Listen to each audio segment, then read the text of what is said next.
उपदेशों पर, उसकी दिव्य ध्वनि में आए हुए उपदेशों पर कुछ व्याख्यान सुनेंगे।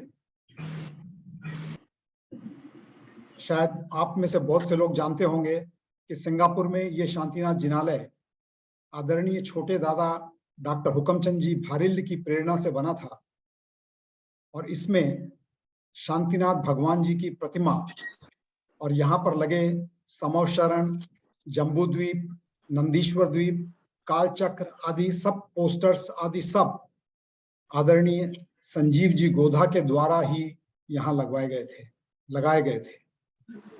आज न तो दादा हमारे बीच रहे और न ही संजीव जी, लेकिन हर्ष का विषय है कि संजीव जी के समय में ही विलक्षण प्रतिभा वाले उनके पुत्र ने भी अध्यात्म का मार्ग चुनकर अपना जीवन संजीव जी के समान ही सफल बनाने का निर्णय लिया था।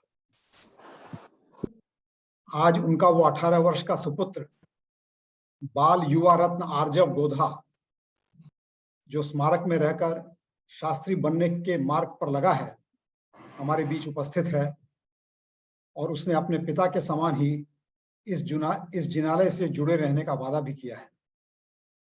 हम उसकी बहुत अनुमोदना करते हैं और आज के विशेष दिन पर हम सबको शांतिनाथ भगवान के जीवन और उनकी देशना में आए हुए सिद्धांतों पर अपना उद्बोधन देने के लिए निवेदन करते हैं। आर्जव।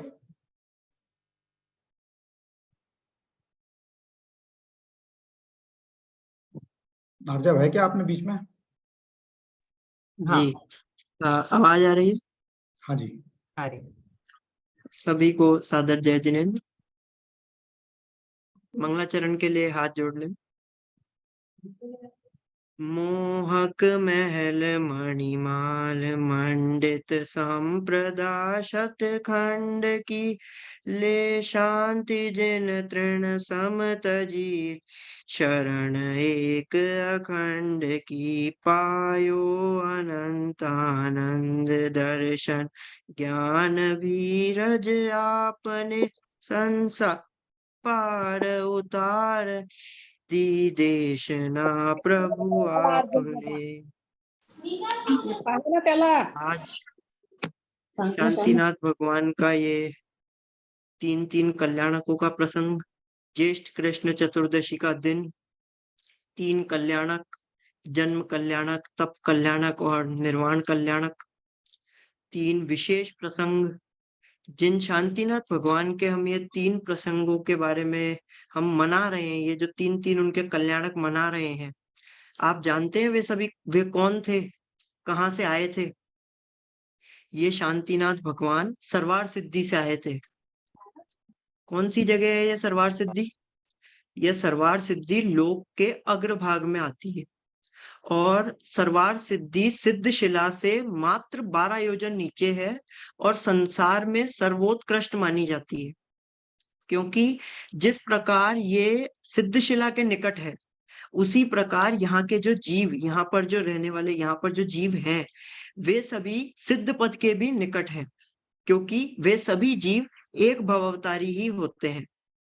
यहाँ से शांतिनाथ भगवान का जीव हस्तिनापुर के राजा विश्वसेन व रानी ऐरा देवी के यहाँ पर अवतरित हुआ।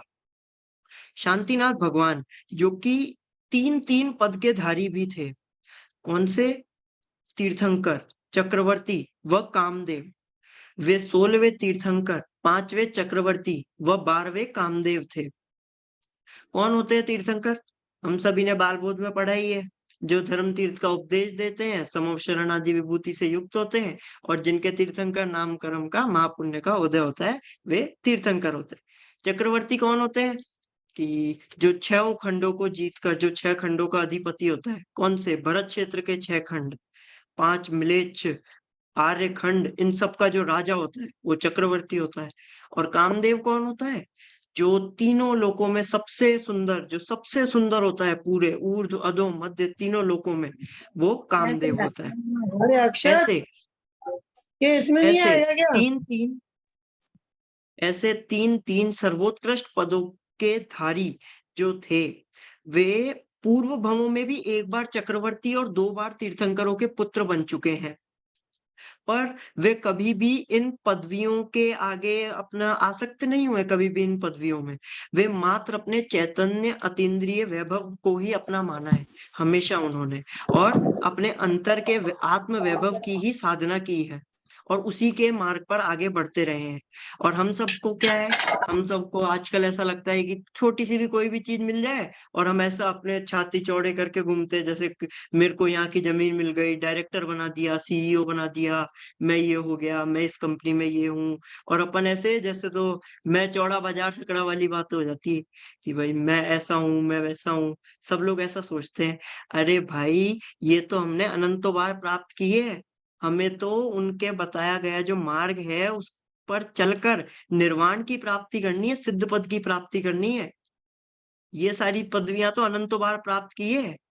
समय सार का जो कलश है, 138वां जो कलश है, उसमें अमृत चंद्राचार्य ने लिखा भी है, अपद पद में मत नित अंधे जगत के प्राणियों, यह पद तुम्हारा पद नहीं, निज जान कर क्यों सो रहे।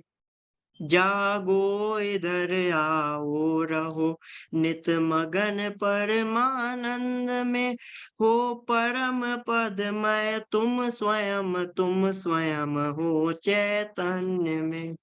क्या कह दिया कि तुम स्वयं चैतन्यमय हो। ये जो बाहर की चीजें हैं, ये सब फालतू की चीजें हैं, ये सब अपने इनमें राग उत्पन्न कराने वाली है। सिद्ध पद मोक्ष पद को प्राप्त, निर्वाण प्राप्त कराने वाली नहीं है। इन सबको छोड़ो, इन सब के अंदर मत उलझो।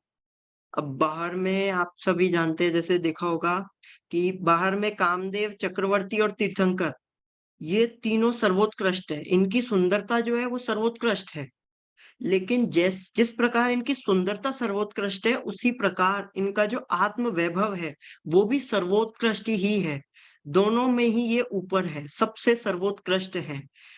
पर आपने विचार किया कि कामदेव और तीर्थंकर, इन दोनों की सुंदरता में क्या अंतर है? कि कामदेव जो होते हैं वो तो दूसरों को राग उत्पन्न कराने वाले होते हैं। उनकी जो सौंदर्य होता है ना, वो दूसरों को राग उत्पन्न कराने वाला होता है। और तीर्थंकर का जो सुंदरता होती है, तीर्थंकर जो होते हैं वो वैराग्य उत्पन्न कराने वाले होते हैं। तीर्थंकर जीवों को देखकर वैराग्य उत्पन्न होता है।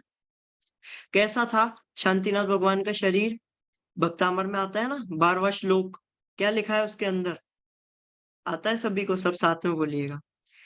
ये शांत राग रुचि भी परमाणु बेस्त्वम, निर्मापितस्त्रिभुवनैक ललाम भूत, तावन्त एव खलु ते प्रणवै पृथिव्याम, यते समानमपरम न हि रूपमस्ति। क्या कह दिया? जैसे परमाणु आपके थे वैसे और है ही नहीं, अन्य कहीं भी पाए ही नहीं जाते। जिन परमाणुओं से आपका शरीर बना है वो परमाणु और पूरे जगत में कहीं पर है ही नहीं, पाए ही नहीं जाते, वे मात्र उतने ही थे। ये विशेषता होती है इनकी। ऐसे ही तीर्थंकर और चक्रवर्ती, जब ये दोनों चीजें साथ में होती है ना, जैसे चक्रवर्ती ही जब तीर्थंकर बनने वाला हो, जब ये दोनों चीजें साथ में होंगी तो अनेक प्रकार की विचित्रताएं भी होती है। कैसी? जैसे जब चक्रवर्ती 6 खंड जीतने जब तीर्थंकर होते हैं, जैसे तीर्थंकर हैं, वो मात्र आर्य खंड में ही रहते हैं। बाकी के जो 5 म्लेच्छ खंड है उनमें नहीं जाते, वो मात्र आर्य खंड में ही रहते हैं। लेकिन जैसे चक्रवर्ती वो होने पहले चक्रवर्ती होंगे तो वो 6 खंडों को जीतने के लिए म्लेच्छ खंड में भी जाएंगे। तो ये शांतिनाथ भगवान चक्रवर्ती भी थे और तीर्थंकर भी होने वाले थे। तो ये आर्य खंड में तो रहे ही, साथ में 5 म्लेच्छ खंडों में भी गए। ये इनका एक विशेष बात होती है जो तीर्थंकर और चक्रवर्ती जो बनने वाले जीव सेम होते हैं। और भी अनेक विचित्रताएं होती हैं। कैसी? जैसे जो चक्रवर्ती होता है वो 6 खंडों को जीतने के बाद में वृषभाचल पर्वत पर जाकर अपना नाम लिखता है। आप सभी ने सुना ही है। लेकिन ये शांतिनाथ भगवान जो कि तीर्थंकर भी बनने वाले थे, तो इनका अतिशय ऐसा था कि ये जब वहां पर नाम लिखने गए ना वृषभाचल पर्वत पर 6 खंडों को जीतकर, तो वृषभाचल पर्वत के अग्रभाग में अपने आप ही जगह स्थान बन गया जहां पर ये नाम लिख सके। मतलब इनको नाम मिटाना नहीं पड़ा। ये अतिशय होता है। ऐसे अनेकों अतिशय होते हैं क्योंकि ये तीर्थंकर भी थे। और चक्रवर्ती भी थे, कामदेव भी थे, 3-3 पदों के धारी थे। तो ऐसे अनेकों अतिशय होते हैं। आजकल हम देखें शांतिनाथ भगवान के नाम पर क्या-क्या चलने लग गया है। बस लोग दिन भर जगत में ये समझते हैं शांतिनाथ, शांतिनाथ, शांतिनाथ, ये शांति कराएँगे। हे शांतिनाथ भगवान, आप ही शांति को करने वाले हो, आप ही शांति के दातार हो, आप ही शांति के करतार हो। अरे भाई ऐसा थोड़ी ना है। शांतिनाथ में शांति शब्द आने से थोड़ी ना शांति होएगी। ऐसे तो धर्मनाथ भगवान के अंदर धर्म शब्द आ रहा है, उससे थोड़ी ना हमें धर्म उत्पन्न हो जाएगा, धर्म हो जाएगा। उससे थोड़ी ना ऐसे धर्मनाथ भगवान का हमने किया, पूजन पाठ दिन में सुबह जाके एक बार अर्घ बोल लिया और हम धर्मात्मा हो गए। ऐसे नहीं होती शांति। शांति पाठ चलते हैं, तीये की बैठकों में जाएँगे तो शांति पाठ आजकल चलते हैं। शांति विधान हर जगह शांति, शांति बस एक ही चीज़, शांति प्राप्त करनी है, चलो शांति विधान कर लेते हैं। गृह शांति विधान कर लेते हैं। अलग-अलग तरीके के शांति विधान चल गए हैं। ये सब किसी वो नहीं है। और सिर्फ शांतिनाथ भगवान के साथ में ही ऐसा क्यों? बाकी भगवान शांति को नहीं दे सकते? बाकी भगवान ने जो मार्ग बताया है, बाकी तीर्थंकरों ने जो मार्ग बताया है, क्या उससे हमें शांति की प्राप्ति नहीं होएगी? उससे हम लोग भगवान नहीं बन सकते, उससे हम निर्वाण की प्राप्ति नहीं कर सकते, सबसे कर सकते हैं ना। तो फिर शांतिनाथ भगवान को ही ऐसा क्यों?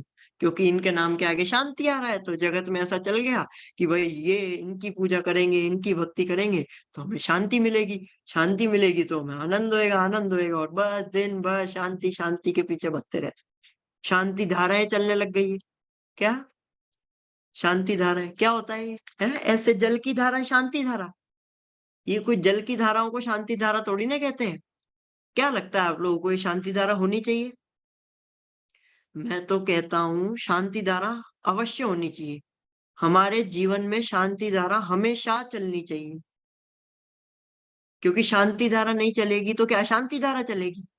नहीं ना। तो शांति धारा हमेशा चलनी चाहिए। लेकिन कौन सी? वीतरागी तत्व ज्ञान की जो धारा है ना वो चलनी चाहिए। ये ऐसे जल की धारा को शांति धारा नहीं कहते। जो वीतरागी तत्व ज्ञान की धारा है वो है असली शांति धारा। उसे समझना चाहिए। ये जल की धाराओं को शांति धारा समझ के आप ऐसे धारा चलाए और शांति हो गई, ये नहीं कहलाती शांति धारा। असल में तो क्या था, पुष्पदंत जो भगवान है, हमारे पुष्पदंत भगवान है, उनसे लेकर शांतिनाथ भगवान तक के काल तक 7 बार धर्म की विच्युति हुई। मतलब 7 बार धर्म खत्म हो गया। और शांतिनाथ भगवान के काल से लेकर आज तक यानी अभी तक धर्म की विच्युति नहीं हुई। वह जो काल है, जो वीतरागी तत्व ज्ञान की जो धारा है, वो निर्वरत अखंड रूप से अनवरत रूप से चली आ रही है। इसकी वजह से इसे कहते हैं शांति धारा। ये है शांति धारा। और हमने मान रखा है कि ये ऐसे यूं जल चढ़ाएंगे हम, ये शांति धारा हो जाएगी। अरे भाई क्या फालतू चीजों के अंदर दिमाग लगाते हो? ये जो धारा है इस पे करो। अपने हृदय में जो उनने जो मार्ग बताया है, उनने जो तत्व उपदेश दिया है, उसकी धारा चले ना, उसका नाम है असली शांति धारा। ये ऐसे ही जल की धाराओं को शांति धारा मत समझो। हमारे जो शांतिनाथ भगवान थे, उनने जो मार्ग बताया है, उस पर चलेंगे तो है उनकी जो धारा यानी परंपरा, उनकी जो परंपरा को हम आगे बढ़ाएंगे ना, वो है असली शांति धारा जो आज तक हमारे तक चली आ रही है। शांतिनाथ भगवान, फिर सारे अपने जितने तीर्थंकर थे, 24 तीर्थंकर, महावीर भगवान से लेकर अभी तक जो चली आ रही है, वो है शांति धारा। और हमें उसको कैसे आगे बढ़ाना है, उस पर ध्यान देना चाहिए। अपना खुद का कल्याण करें और उसको आगे बढ़ाएं। शांतिनाथ भगवान के बारे में, शांतिनाथ भगवान की आयु कितनी थी? शांतिनाथ भगवान की 1 लाख वर्ष की आयु थी, जिसमें उन्होंने 25,000 वर्ष के जब वे हुए तो उन्होंने उनका राज्याभिषेक हुआ। और 50,000 वर्ष के जब वे हुए तब वह चक्रवर्ती हुए। 6 खंड का राज्य जीत कर आए। 6 खंडों को जीत लिया उनने। अब ऐसे शांतिनाथ जो थे, राजकुमार शांतिनाथ, भगवान अपन बार-बार लगा रहे हैं, भगवान नहीं लगाया जाता है। ऐसे राजकुमार शांतिनाथ, राजा शांतिनाथ, उनका आज जन्म कल्याणक है। सिर्फ मात्र जन्म कल्याणक ही नहीं है, जन्म कल्याणक के साथ में तप कल्याणक भी है और मोक्ष कल्याणक भी है। मैं तो कहता हूँ असली जन्मदिन तो इन शांतिनाथ भगवान ने बनाया है। कैसे? दीक्षा लेकर। हम तो क्या करते हैं, हम जाते हैं सुबह-सुबह एक बार जाएँगे और भगवान के सामने हाथ जोड़े, "ए शांतिनाथ भगवान की जय हो।" ये ऐसे थोड़ी ना जन्मदिन मनाना होता है। ये थोड़ा ना जन्मदिन हुआ, एक बार जाके मंदिर जाए होगे, उसके बाद में दिन भर ऐसे ही भाई केक काट रहे हैं, पार्टीज में जा रहे हैं, दोस्तों को बुला रहे हैं और घूम रहे हैं, बातें कर रहे हैं, गप्पे लड़ा रहे हैं। ये थोड़ी ना कोई बर्थडे मनाना होता है। हमें तो जन्म मरण का हमें ये सोचना चाहिए, ये जो भव हमें मिला है, मनुष्य भव हमें मिला है, ये किस लिए मिला है? जन्म मरण का अभाव करने के लिए मिला है। जन्म मरण का अभाव करेंगे तो हमारा ये जन्मदिन सार्थक होएगा। एक आप ये सोचिए, 1 साल हमारा और बीत गया, ये नहीं 1 साल बढ़ गया, ये 18 साल का हो गया, 20 साल का हो गया, 25 साल का हो गया, ये नहीं है। 1 साल कम हो गया, तुम्हारी मृत्यु निकट आ रही है, उस पर ध्यान दो और अपना जो ये बचा हुआ जीवन है इसको धर्म मार्ग में लगाओ, तो मनाओगे तुम असली जन्मदिन। शांतिनाथ भगवान ने क्या किया, ये बाहर के जो क्या है ना, ये सारे अनित्य संयोग है, ये सारे दोस्तों के साथ में घूम लिए, ये कर लिया, वो कर लिया, मजे मौज मस्ती कर ली, ये सब अनित्य है। इन अनित्य संयोगों को छोड़कर जो नित्यता है, जो नित्य है, जो हमारी जो आत्मा है, जो नित्य है, उसका अवलंबन कर कर, उसकी शरण लेकर हम उनके जैसा पद प्राप्त करें, जन्म का अभाव करें, वो है असली जन्मदिन मनाना। इन्होंने जैसे किया, इन्होंने अपने जन्मदिन के दिन ही अपनी दीक्षा की ओर, मतलब निर्वाण यानी मोक्ष, दीक्षा लेने के लिए, मुनिराज भावलिंगी संत बनने के लिए अपना कदम बढ़ाया। कैसे? देखो, इनके वैराग्य का प्रसंग बताता हूँ। जब वे 75,000 वर्ष के हुए, तब अब चक्रवर्ती थे तो बहुत ऐसे एकदम उत्सव होता होगा, एकदम जन्मदिन के दिन, भाई राजा का जन्मदिन है, इतने बड़े 6 खंड के अधिपति है जो, उनका जन्मदिन होगा तो कैसा धूमधाम से मनाया जाता होगा, एकदम एकदम खूब ढोल बाजे बारात। तो जब शांतिनाथ, राजा शांतिनाथ जो थे, वो जब तैयार होने गए और तैयार होने के बाद में दर्पण ने उनने अपने आप को देखा, तो उनने दर्पण में ये देखा कि एक तरफ तो उनका जो युवा अवस्था है वो दिखाई दे रही है, और उसी समय पर उनके 2 प्रतिबिंब, यानी एक साइड युवा और एक साइड वृद्ध। ये जो उनका क्षण भर का जो परिवर्तन था, इस परिवर्तन को देखकर उनके वैराग्य उत्पन्न हो गया और उन्होंने दीक्षा ले ली। 25,000 वर्ष वो चक्रवर्ती रहे, 25,000 वर्ष वो राजा रहे, और 50,000 वर्ष बाद यानी 75,000 वर्ष की आयु में उन्होंने दीक्षा ले ली, अपने जन्मदिन के दिन ही, मतलब आज के दिन, ज्येष्ठ कृष्ण चतुर्दशी के दिन ही उनने दीक्षा ले ली। ऐसे शांतिनाथ भगवान 25,000 वर्ष तक तो चक्रवर्ती रहे, 25,000 वर्ष तक फिर उन्होंने धर्म चक्रवर्ती रहे, मतलब वे धर्म चक्रवर्ती रहे। धर्म चक्रवर्ती जानते हैं? अर्घ बोलते हैं ना अपन लोग, श्री शांति जिनेशम चक्रेशम वृष चक्रेशम चक्रेशम, इसमें शब्द आता है ना वृष चक्रेशम। क्या होता है ये? इसका अर्थ होता है धर्म चक्रवर्ती, यानी आप देखेंगे ना, जो धर्म का जो चक्र आगे चला रहे हैं, धर्म चक्रवर्ती मतलब तीर्थंकर, है ना वो। तो 25,000 तक ये 25,000 वर्ष तक ये तीर्थंकर रहे, मतलब इनका समूह शरण पूरे भारतवर्ष, पूरी दुनिया में, पूरे अपने आर्यखंड के अंदर चला, घूमा। और फिर उसके बाद में इन्होंने जैसे तीर्थंकर पद को छोड़ा ना, उसी जैसे चक्रवर्ती पद को छोड़ा ना, उसी प्रकार तीर्थंकर पद को भी छोड़ने के लिए वे तैयार हो गए, और तीर्थंकर पद को छोड़ने से 1 महीने पूर्व ये सम्मेद शिखर जी के ऊपर आए, सम्मेद शिखर जी के ऊपर आकर स्थित हुए, और वहीं पर ही आत्म साधना कर कर, आत्म आराधना कर कर, आज ही के दिन, ज्येष्ठ कृष्ण चतुर्दशी के दिन ही इन्होंने भव चक्र का अंत कर कर, भव चक्र का अभाव कर कर निर्वाण की प्राप्ति की। और जिस प्रकार इन्होंने निर्वाण की प्राप्ति की है, अपनी आत्मा को सार्थक करके अपने जीवन को सार्थक बनाया है, आत्मा से परमात्मा बन गए हैं, उसी प्रकार हम भी इन्हीं के बताए हुए मार्ग पर चलें और उसी पद को प्राप्त करें, उसी सिद्ध पद को प्राप्त करें। इसी मंगल भावना से आशीर्वाद करें। जय जय।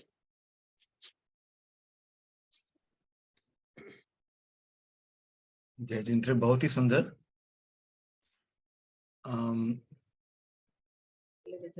अपने पास कुछ मिनट हैं, अगर किसी, हाँ अंकल जी, हाँ आप कुछ बहुत सुंदर बोला भाई, बहुत अच्छा आर्जव। हाँ, बहुत अल्प आयु के अंदर में तुम इतना धर्म के अंदर में इंटरेस्ट लेते हो, और तुम इतनी अल्प आयु के अंदर में तुमने सब संसार के सब चीजों को छोड़ करके तुम अपनी तरफ से धर्म के मार्ग में लग गए हो, संजीव जी के बताए हुए मार्ग पे लग रहे हो, जिस मार्ग को उन्होंने फॉलो किया उसको लगे हुए, बहुत गर्व की बात है। और तुम इसमें प्रोग्रेस करते रहो, हम सबकी यही भावना है। और जैसा मैंने पहले कहा कि हमारे जिनालय की स्थापना, सब कुछ जितनी भी कल्पना की गई सब संजीव जी के द्वारा की गई है। तो तुम हम लोगों के साथ में जुड़े रहो, और जब भी यहाँ पर अपना कोई प्रोग्राम हो, हर प्रोग्राम में हमारे साथ में जुड़ो, हम लोगों की यही भावना है।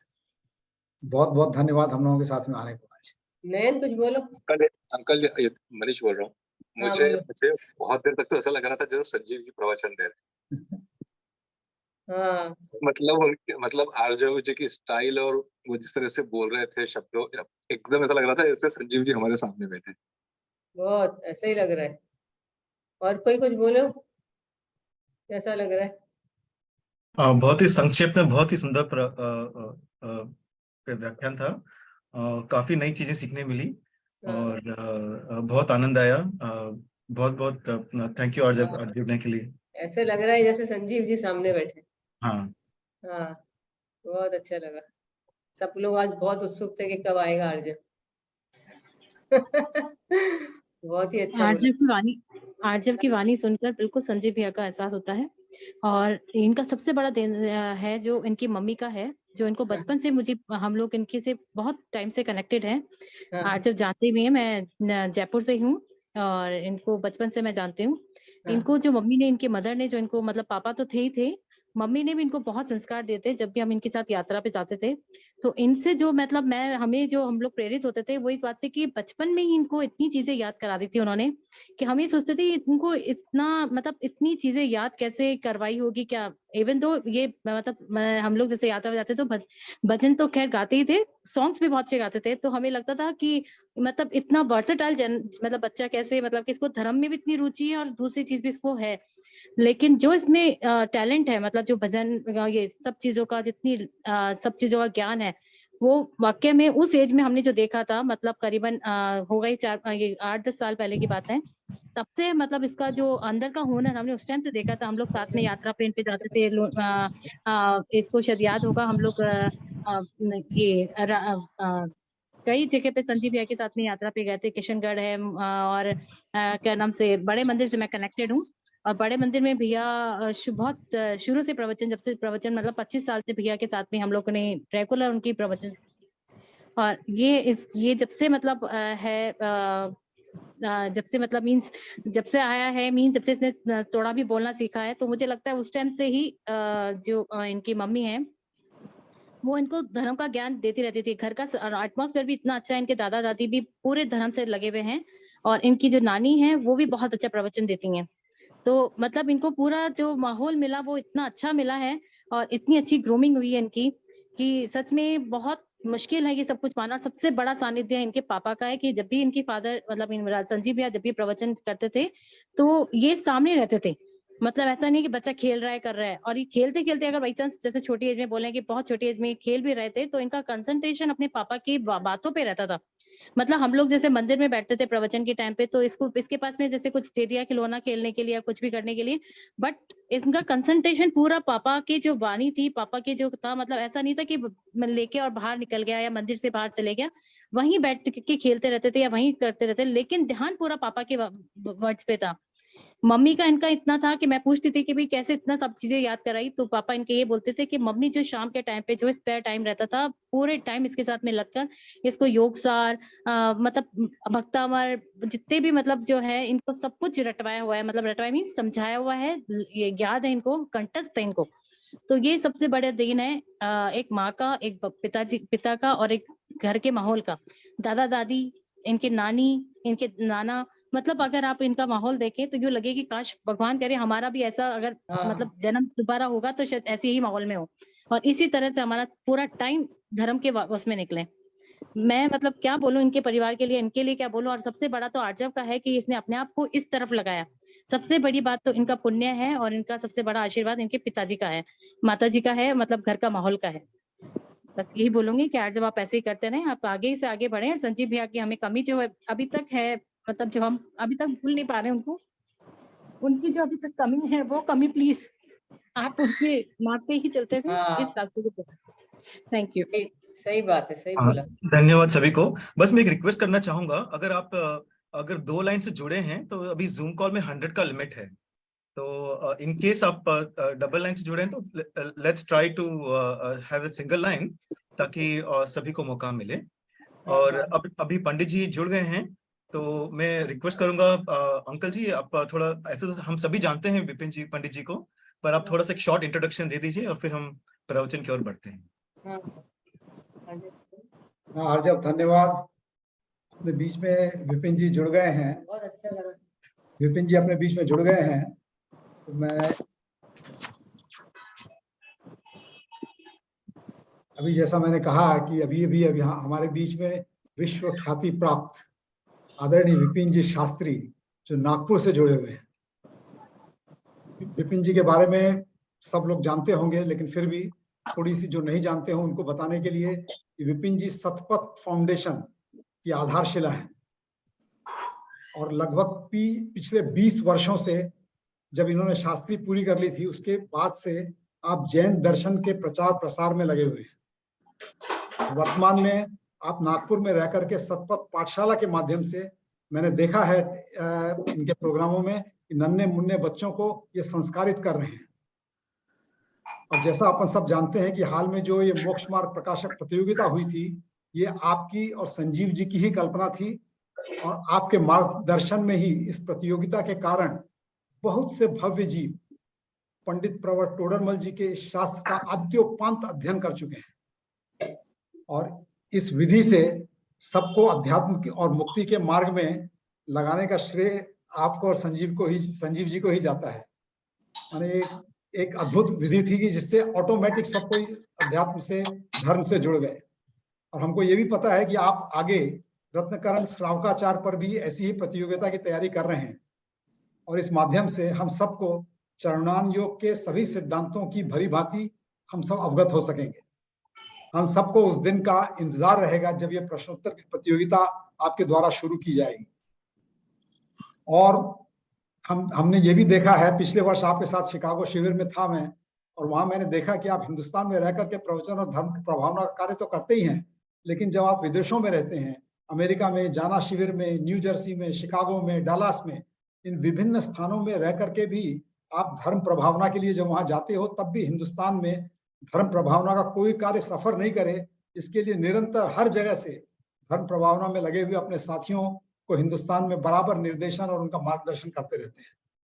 आप अपनी अत्यंत व्यस्तता के बावजूद भी आज के दिन आपने हम सबको संबोधित करने के अनुरोध को सरलता से स्वीकार किया। इसके लिए हम आपके बहुत बहुत आभारी हैं, और हम चाहते हैं कि आप आकर के हम लोगों को आज के दिन संबोधित करें। विपिन जी।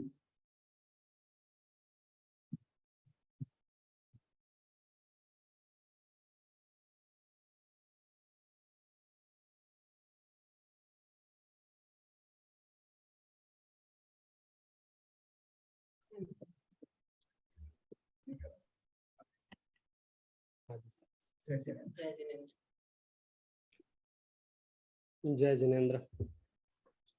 आई थिंक आवाज आ रही होगी आपके पास। हाँ जी। अभी हम आर्जव जी के माध्यम से शांतिनाथ भगवान का परिचय और उनके विशाल वैभव को मुक्ति लक्ष्मी से तुलना करते हुए सुन रहे थे, और बहुत लोग प्रशंसा भी कर रहे थे और कई लोग आश्चर्य भी कर रहे थे कि ऐसा कैसे हो सकता है, एक इतने उम्र का बालक इतनी विशेषताओं सहित कैसे हो सकता है। तो मैं तो इतना ही कहूँगा, सही टीके सही समय पर लग जाएं तो जीवन भर स्वस्थ रहा जा सकता है, और इनको सही टीके सही समय पर लगे हैं। जिन बालकों को गर्भ से ही संस्कार मिलना प्रारंभ हो जाते हैं, जन्म से संस्कार मिलते हैं, तो फिर निस्संदेह वे पूरे जीवन भर उन संस्कारों से ओतप्रोत रहते हैं।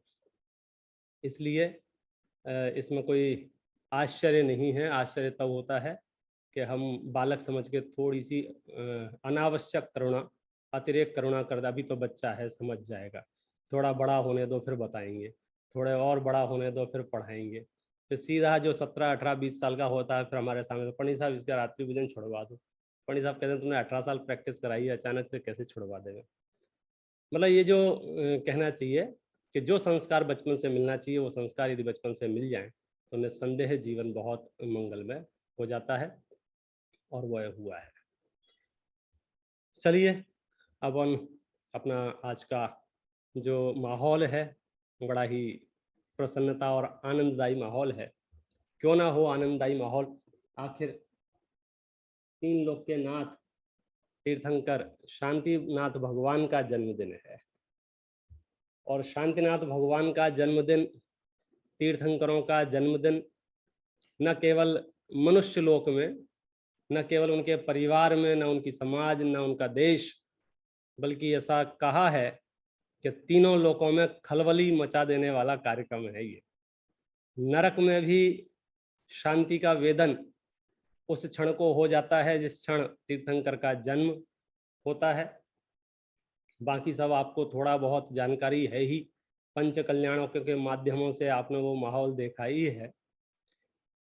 और शांतिनाथ भगवान के संदर्भ में हम यदि बात करेंगे, 16वें तीर्थंकर हैं ये पता चल ही चुका है, कामदेव हैं ये भी पता चल गया है, चक्रवर्ती हैं ये भी पता चल गया है।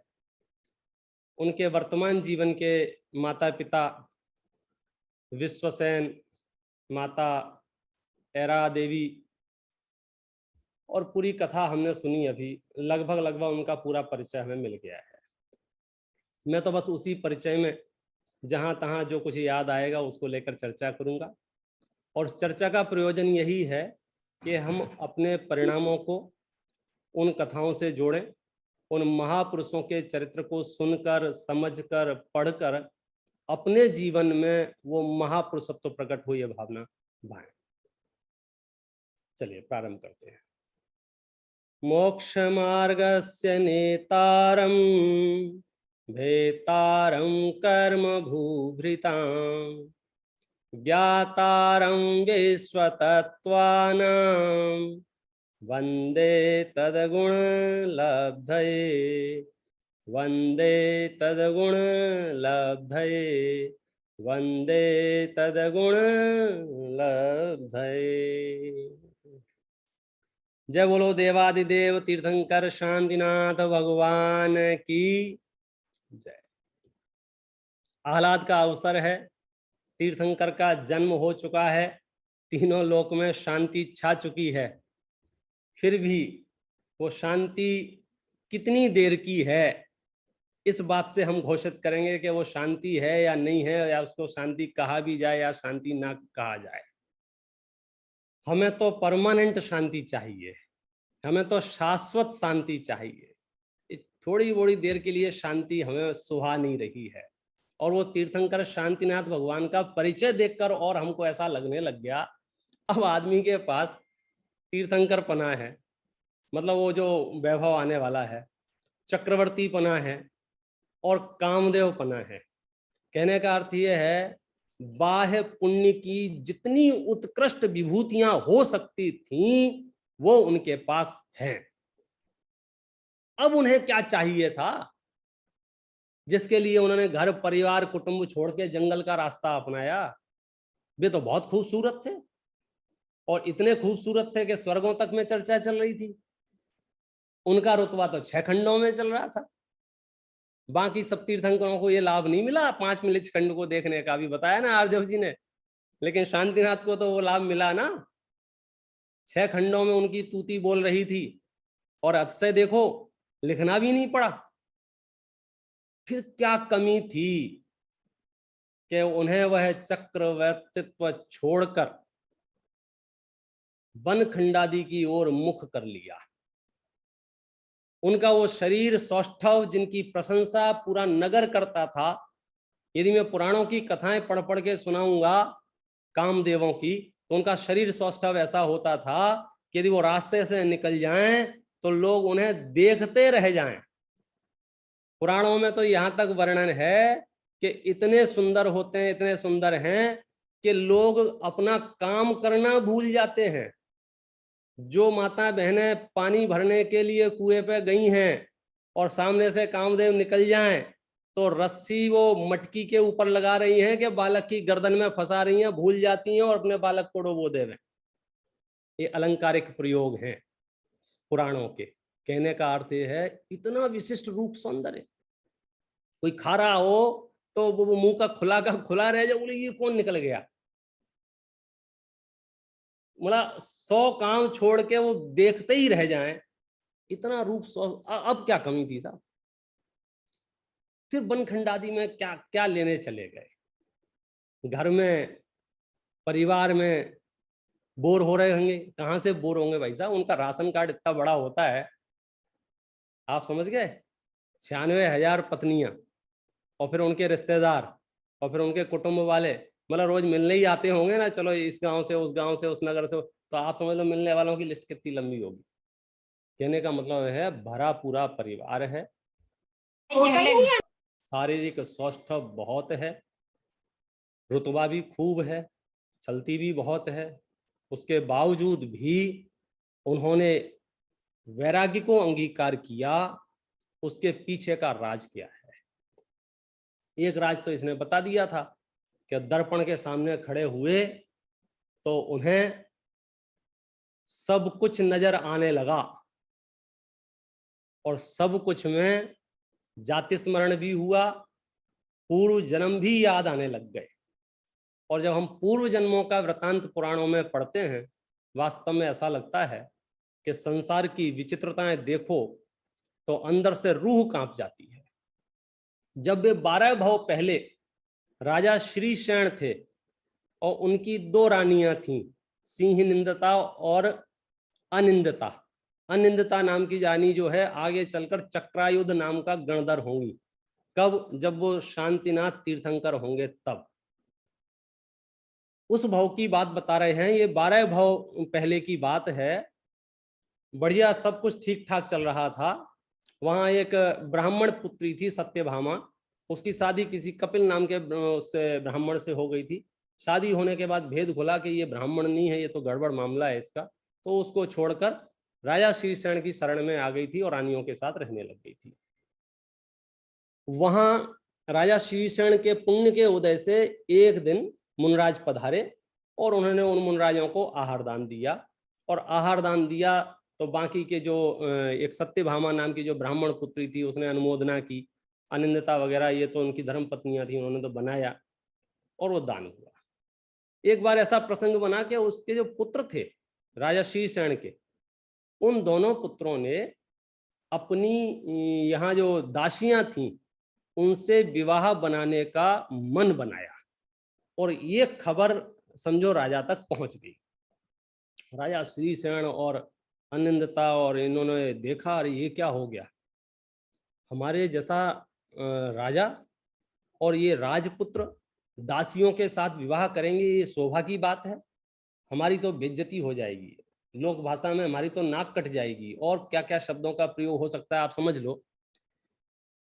तो उनसे कुछ सूझा नहीं और उन्होंने बाजार से विष मंगाया और विष खा लिया और जहर खा के दोनों मरण को प्राप्त हो गए। बहुत मार्मिक घटना है ये जीवन की। अब वो तो मरण करके चलेगा। यहाँ जब पुत्रों को पता चला क्या हुआ, बोले पिताजी माताजी दोनों नहीं रहे, कैसे नहीं रहे। जब रिसर्च हुआ और पोस्टमार्टम हुआ तो पता चला, किसी ने जानकारी दी, बोले तुम्हारे बारे में ऐसा समाचार सुन के वो जो है उनका देह परिवर्तन हो गया, उन्होंने आत्महत्या कर ली, सुसाइड कर लिया। बालकों को सुन के ये बड़ा वैराग्य का कारण बना। जगत की विचित्रता उनके सामने नजर आ गई। पूर्व जन्म का भी स्मरण करा दिया गया कि जिससे तुम आसक्त हो रहे हो वो तो तुम्हारे रिश्तेदार है। उनको इतना वैराग्य हुआ कि वे उसी क्षण जैनेश्वरी दीक्षा अंगीकार करके वनखंडादि में चले गए। ये कथा इसलिए सुनाई जा रही है, इस पूरे प्रकरण में देखने वाली बात यह है कि अब ये दोनों पुत्र जो जैनेश्वरी दीक्षा अंगीकार करके निकल गए, उनको उसी भाव से मोक्ष हो गया और उनके निमित्त से जिन्होंने जहर खाया था उनको अभी कितना समय लगने वाला है। तो एक बात तो ये है, कभी किसी और के निमित्त से जल्दबाजी में अपना अहित नहीं करना। ये शांतिनाथ भगवान के 12 भव पूर्व की कहानी है। ये राजा श्रीसेन थे। और दूसरी एक बात और इसमें गहरी है कि वो राजा श्रीसेन और अनिंदता ये दोनों मर के भोग भूमि में आर्य पुरुष हुए और उनकी दूसरी पत्नी सिंह नंदता और वो सत्यभामा जो ब्राह्मण पुत्री थी वो मर के उनकी धर्म पत्नी यानी आर्य स्त्री हुई। कहाँ? भोग भूमि में। मैंने कथा पढ़ी तो फिर ऐसा लगा ये क्या मामला हुआ, ये व्यक्ति तो जहर खाया था, विष भक्षण किया था, विष भक्षण माने आत्महत्या की थी, तो आत्महत्या करने वाला पुरुष भोग भूमि में कैसे उत्पन्न हो सकता है? तो जब उसकी रिसर्च हुई तो पता चला कि वो जो आहार दान आदि दिए थे ना उस समय वे आयु बंद कर चुके थे भोग भूमि का, माने दान आदि के प्रभाव से आत्महत्या करने वाले भी भोग भूमि में चले जाते हैं। मतलब अपना पूरा जीवन कितना निर्मल होना चाहिए ये इस कथा से प्रेरणा मिल रही है। दो चीजों की प्रेरणा इसमें खास मिल रही है। एक तो हम धर्म का कोई अवसर ना चूकें, पता नहीं हमारे जीवन का कौन सा कालखंड हमें किस तरह से प्रेरित कर जाएगा, किस तरह से शुभ प्रकृतियों से शुभ माहौल में ढल जाएंगे और आगे जाके उसका कितना लाभ हमें मिलेगा। विषम से विषम प्रसंग, अब बोले इससे ज्यादा घटिया प्रसंग और क्या बन सकता था कि उन्हें जहर खाना पड़ा, उसके बावजूद भी वे भोग भूमि में जाके रहे। भोग भूमि में रहे माने यहाँ से तो अच्छी व्यवस्था थी, यहाँ तो कर्म भूमि के राजा थे, वहां तो भोग भूमि है। अब उन्हें कमाना नहीं है, अब उन्हें घर परिवार की राशन का व्यवस्था नहीं करनी है, अब उन्हें लॉकडाउन का टेंशन नहीं है, उन्हें व्यापार की झंझट नहीं है, आराम से जो भी चीजें चाहिए, जो भी वस्तुएं चाहिए वे वहां से उपलब्ध हो जाती हैं कल्प वृक्षों से। भोग भूमि में चले गए।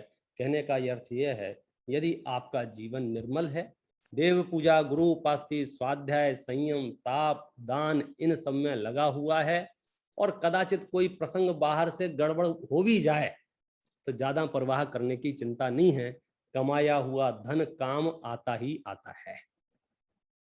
ऐसे ही परिणामों के फल हमें मिलते ही मिलते हैं, बिल्कुल नहीं हड़ाना चाहिए। और मैं तो कहता हूँ इस प्रसंग में बात चली ही रही है तो हमें बाहर की परिस्थितियां देख के तो कभी निर्णय नहीं करना चाहिए कि कौन कहाँ गया है।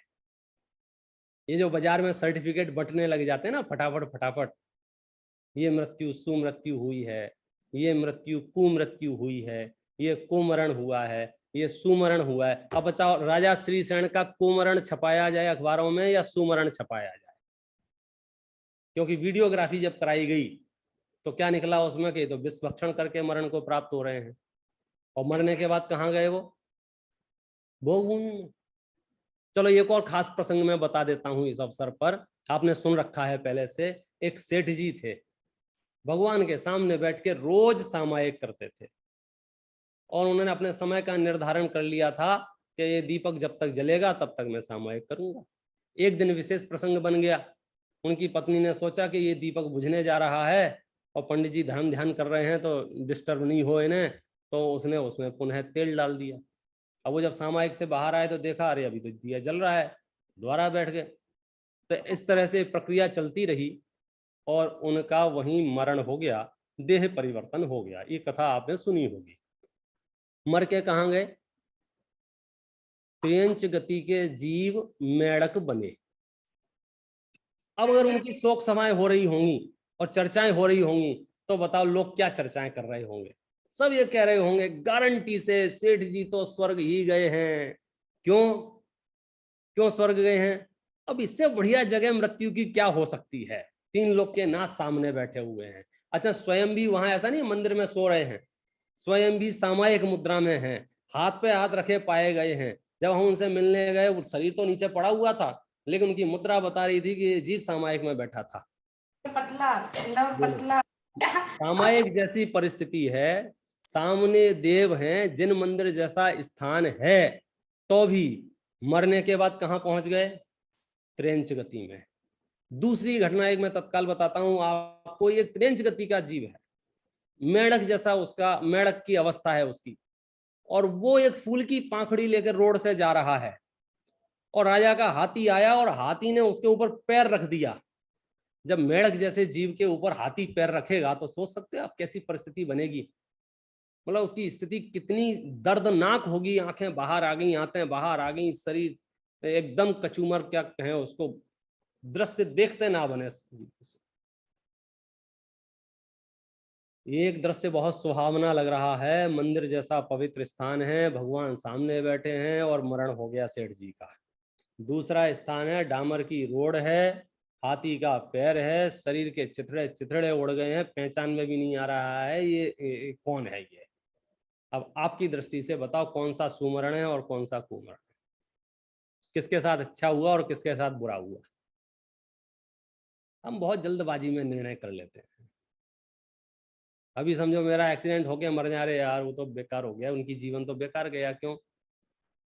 हमारे दिमाग में बाह्य प्रवृत्तियों की इतने ज्यादा आग्रह है, आकर्षण है कि ऐसी ही परिस्थिति होनी चाहिए, और वो परिस्थिति हमारे हाथ में नहीं है। वो परिस्थिति किसके हाथ में है? वो तुम्हारी डायरी का पन्ना खोल के देखना पड़ेगा कि तुमने क्या बांध रखा है।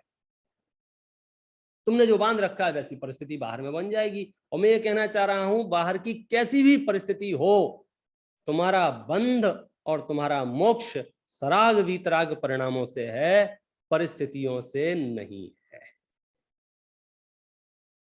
12 भव के बाद जब वो अगले 11वां जो भव था उनका, वो भोग भूमि का भव है, और 10वां भव जो है वो उनका स्वधर्म इंद्र का है।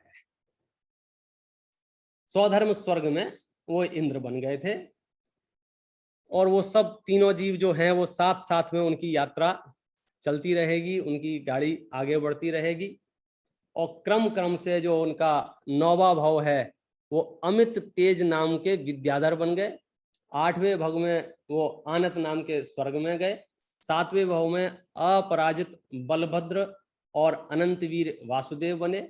6वें भव में अच्युत स्वर्ग में इंद्र हुए। 5वें भव में वज्रायुध नाम के चक्रवर्ती हुए। 4थे भव में ग्रेवयक में अहमिंद्र हुए। अभी देखो आप, ये तो सिर्फ 10-12 भव सुना रहे हैं। यदि सच्ची में समूह शरण में आप फुर्सत से बैठ जाएं तो इनके असंख्यात भव भी सुनाए जा सकते हैं।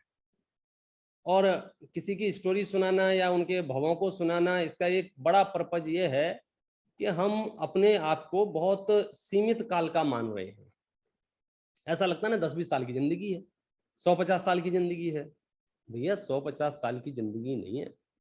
ये जीव अनादि काल से संसार में परिभ्रमण कर रहा है। तो यदि मामला ठीक नहीं हुआ तो आगे अनंत काल तक परिभ्रमण करता रहेगा। सामान्य जीवों की तो छोड़ो, ये जो बाद में महापुरुष बने हैं और ये जो महापुरुष बन गए हैं, हमारा मुद्दा इतना सा ही है कि ये महापुरुष बन कैसे गए। क्योंकि कुछ काल पहले तो हम और आप एक जैसे इनकी तरह घूम रहे थे। शांतिनाथ भगवान जो शांतिनाथ बने हैं, उसके पीछे क्या काम है, उसके पीछे कौन सा यंत्र काम करता है, कौन सा तंत्र काम करता है, कौन सा मंत्र काम करता है, वो खोजना पड़ेगा। जो अपन ने मंगलाचरण किया था ना, मोक्ष मार्ग से नेतारम, कि मोक्ष मार्ग के जो नेता हैं उनकी बात हम कर रहे हैं। तो शांतिनाथ भगवान कौन है कि ये मोक्ष मार्ग के नेता हैं। जबरदस्त मंगलाचरण है ये। और कौन है ये? कर्म पर्वतों के भेदता हैं। और कौन है ये? विश्व तत्वों के ज्ञाता हैं। तो मैं इनके पास क्यों आया हूं? वंदे तदगुण लब्धये, उनके गुणों की प्राप्ति करने के लिए, उनके जैसा बनने के लिए। एक बात धीरे से आर्जव जी ने भी बताई थी कि भैया तुम लोग शांति शांति शांति शांति ढूंढते रहते हो, उनसे शांति मिलेगी या नहीं मिलेगी। मैं थोड़ी सी ये बात बताऊंगा जो टोडरमल जी साहब ने बताई है। 2 अलग अलग धाराएं हैं। एक तो शांति शब्द का अर्थ क्या करते हो, पहले तो ये बता दो। तो जगत के जीव जो शांति शब्द का अर्थ करते हैं, बढ़िया व्यापार चढ़े, मैं निरोगी रहूं, शरीर में कोई रोग उत्पन्न ना हो, परिवार मेरे अनुकूल बना रहे, समाज में मेरी वाहवाही होती रहे, धनाढ़ रहूं, मतलब इन सब को भी एक सुख शांति का नाम दिया गया है। और हम जिस सुख शांति की बात कर रहे हैं वो चैतन्य की संपदा है, चैतन्य में से उत्पन्न होने वाली चीज है, वो पराधीन नहीं है, वो स्वाधीन है। हम उस शांति की बात कर रहे हैं। तो हमें ये बताओ कि भगवान शांतिनाथ की शरण में आने से हमें कौन सी शांति मिलेगी? तो जवाब है कि तुम्हें दोनों शांति मिलेंगी। दोनों। अरे क्या समझ रहे हो भाई साहब, ये 3 लोक के नाथ तीर्थंकर हैं, इनके पास आप 5 मिनट भी ठहर जाओगे भद्र परिणामों से, आपकी दुनिया पलट जाएगी, कायाकल्प हो जाएगी। आप दुकान की बात कर रहे हो, ऐसा पुण्य का उदय आएगा कि दुकान का शटर ही नहीं खोलना पड़ेगा और नोटों के ढेर लगे होंगे। आप क्या समझ रहे हो? आप शरीर के निरोग की बात कर रहे हो, ऐसे स्थानों पर जाके जन्म हो जाएगा जहां जैसे भोग भूमि में चले गए राजा श्रीसेन, अब वहां क्या करना पड़ रहा है उनको? कुछ नहीं, नहाने की झंझट नहीं है, वहां शॉपिंग नहीं कर रही है कौन से साबुन से नहाऊं, मैल निकलेगा कि नहीं निकलेगा, क्यों? सिस्टम ही नहीं है, पसीने ही नहीं आता है उनके शरीर से भोग भूमि में, वह दिक्कत ही नहीं है उस जाति की। क्यों क्यों पहुंच गया भोग भूमि मालूम है? वर्तमान योग की स्टाइल से समझना, वो जो 10 15 20 मिनट 1 आध घंटा उन्हें आहार दान दिए थे ना, क्या बात कर रहे हो, 1 घंटे के आहार दान में और इतने वर्षों की भोग भूमि, बोलो सौदा सस्ता है कि महंगा है?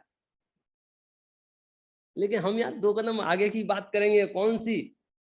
कि यदि आपको लौकिक कामनाओं की परवाह है, चिंता है, अपेक्षा है, इच्छा है, तो कहेंगे ज्यादा टेंशन मत लो, ये 3 लोक के नाथ जिनेंद्र परमात्मा हैं, इनके निकटवर्ती रहोगे तो ये लौकिक सुख सामर्थ्य तो यूं ही मिल जाएगी मुफ्त में।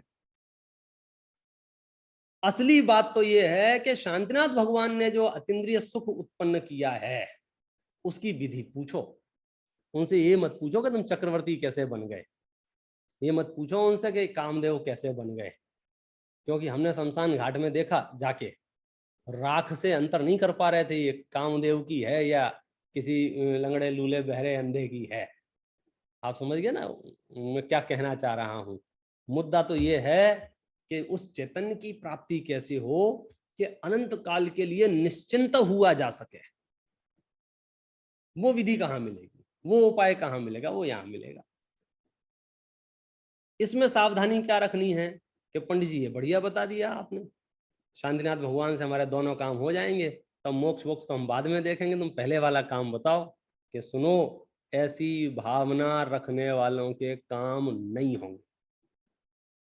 यार गजब करते हो, 1 मिनट पहले कहते हो कि शांतिनाथ भगवान के पास 5 मिनट भी हम खड़े हो जाएंगे, स्वर्ग मिल जाएगा, भोग भूमि मिल जाएगी, पैसा बढ़ जाएगा, स्वस्थ हो जाओगे, और दूसरे मिनट क्या कह रहे हो? यदि ऐसी भावना से जाओगे तो एक भी चीज नहीं मिलेगी। देखो सारा नियत का खेल है, परिणामों में भद्रता हो तो विश्व विभूति तुम्हारे चरणों में पड़ी मिलेगी, और परिणामों में वक्रता हो तो भिखारी भी अपनी चवन्नी उठा के रख लेगा, कहीं तुम उठा नहीं लो उसकी। सारा खेल तमाशा जो है नियति का है। अरबपति मित्र हो, अरबपति मित्र, आप उनके साथ रहोगे तो ये चिंता करनी पड़ेगी कि पिक्चर का टिकट कौन देगा, स्टेशन पर रेलवे में चढ़ेंगे तो टिकट कौन देगा, नाश्ते का पैसा कौन देगा, ये चिंता करनी पड़ेगी अरबपति लोगों के साथ में? नहीं करनी पड़ेगी। लेकिन इस नियत से कि नाश्ते का पैसा ये अरबपति दे देवे, टिकट का पैसा अरबपति दे देवे, इस नियत से मैं उसकी संगति करूंगा तो वो दूसरे दिन भगा देगा, ये आदमी गलत है, ये मुझसे मित्रता नहीं करता है, मेरे पैसे से मित्रता करता है। तो तीर्थंकर परमात्मा के चरणों में जाओ तो लौकिक कामनाओं से तो बिल्कुल मत जाना।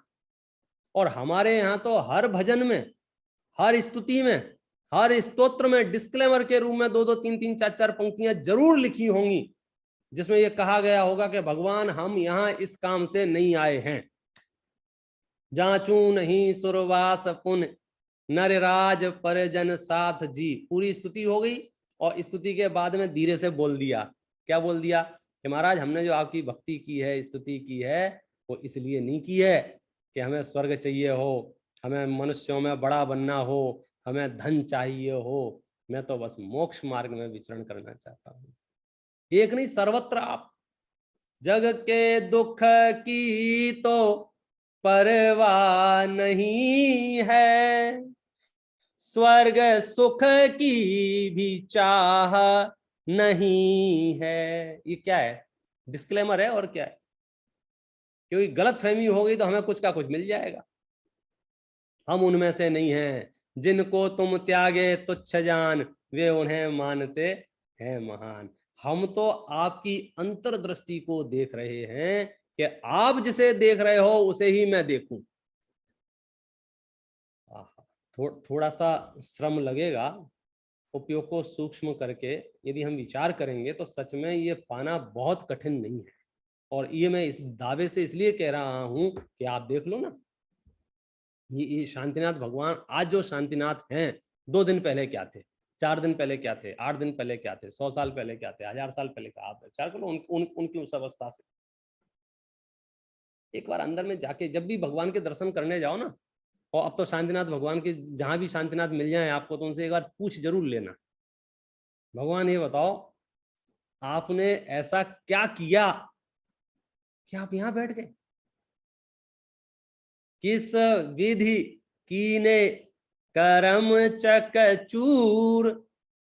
अच्छा, ये प्रश्न क्यों उत्पन्न हो रहा है मालूम है? मैं आपको सच्ची घटना बताऊं। सच्ची घटना ये है कि एक विद्यार्थी था जो 10वीं कक्षा में मेरे साथ पढ़ता था, और वो होशियार बिल्कुल नहीं था पढ़ने में, नंबर भी समझो पीछे से ही आता था। ऐसा लगता नहीं था जीवन में कभी कुछ ये बहुत बड़ा आजीविका का साधन, बहुत बड़ी नौकरी कुछ कर पाएगा। लेकिन एक दिन हुआ ये कि जब मैं अमेरिका एयरपोर्ट पर उतरा तो वहाँ इमिग्रेशन पे गया, तो वहाँ कस्टम विभाग में ऑफिसर बन के वो बैठा हुआ था। और जैसे ही प्रतिविज्ञान हुआ, अरे तुम, तो मैंने सारी चीजें एक तरफ कर दी। मेरा पहला प्रश्न क्या उत्पन्न हुआ, तुम यहां कैसे बैठ गए? तुम्हारे तो स्कूल आने के ठिकाने नहीं थे। बोला हमारी जिज्ञासा के एक बड़ा कारण ये था कि हम और तुम एक ही जगह रहते थे, एक ही मोहल्ले में पढ़ते थे, और ऐसे ही जीवन सामान्य था, तुम इतने बड़े ऑफिसर कैसे बन गए? फिर उसने साइड में बिठा के बताया कि तुम तो जयपुर चले गए थे, उसके बाद फिर हमें बहुत अंदर से ऐसा हुआ कि कुछ तो करें, कुछ तो करें, कुछ तो करें। और मैं सारे चीजें जो मेरे जीवन में बाधाएं डाल रही थी, और दोस्तों से खेलना था और दूसरे दुर्व्यसन थे, सब छोड़ छाड़ के एकाग्र उपयोग से मैंने ये साधना की और मैं यहाँ पहुंच गया। कुछ समझ में आया? तो हूबहू कहानी तो भगवान महावीर की है, हूबहू कहानी तो भगवान शांतिनाथ की है, हूबहू कहानी तो 24 तीर्थंकरों की है। आप मंदिर में जाए, भगवान से पूछे, भगवान अरे तुम यहाँ सिद्धसला में पहुंच गए, और 2500 साल पहले, 3000 साल पहले यहाँ घूम रहे थे, कहीं त्रिंच गति में त्रिंच गति के जीव बन के घास चल रहे थे, कहीं पेड़ बन के खड़े हुए थे, कहीं पक्षी बन के उड़ रहे थे। तो जिज्ञासा नहीं होती? साथी सारे जगे मैं न जागा, एक एक करके सब मोक्ष में जाते जा रहे हैं, मोक्ष में जाते जा रहे हैं, और हम यहाँ के यही हैं। शांतिनाथ भगवान प्रेरणा देने आए हैं, 3 लोक का कल्याण करने के लिए आए हैं। हजारों हजार जीव इनसे सम्यक दर्शन प्राप्त करेंगे, हजारों हजार जीव इनके निमित्त से मोक्ष मार्ग में लगेंगे, हजारों हजार जीव अनंत अनंत काल के लिए कर्मों का नाश कर देंगे। सुनो, हजारों हजार की छोड़ो, तुम अपनी बताओ, तुम हजारों हजार में हमारा नंबर है क्या नहीं है? जैसे बाजार में चलता है ना, डॉक्टर के पास जाते हैं तो एक डॉक्टर बोला ये जो बीमारी है ना, ये लाखों में से एक होती है। मुश्किल ये है कि अगर लाख में से एक हम ही हुए तो, आप समझे ना? तो ऐसे अब ये पॉजिटिविटी में आ जाओ कि साहब, और इतनी जीव राशि में से 608 जाते हैं। मुद्दे की बात यह है उन 608 में हमारा नंबर है क्या नहीं है। नहीं तो पता चला है हम जाने वालों के गीत गाते रहेंगे और हम यहीं रह जाएं, ऐसा नहीं हो जाए। तो क्या करें कि सत्य वस्तु के स्वरूप को समझ करके हमें अपने निज चैतन्य के कल्याण के रास्ते खोजने होंगे। और वो रास्ते कहाँ से मिलेंगे कि अभी तक के जो शांतिनाथ चल रहे थे, ये तो सांसारिक अवस्थाओं के चल रहे थे। आज के ही दिन जब वो 75,000 वर्ष पूरे हो गए, अब आप सोचो हमारी जिंदगी कितनी है? 100 साल की। 100 भी गारंटी नहीं है, एवरेज कम ही हो गया ना, 70-80 रह गया है। और 70-80 तक भी कितने पहुंच पाते हैं ये अलग विषय है। हमें 10-20 साल, 150 साल, ऐसी बड़ी भारी जिंदगी का सवाल है, अब कैसे कटेगी?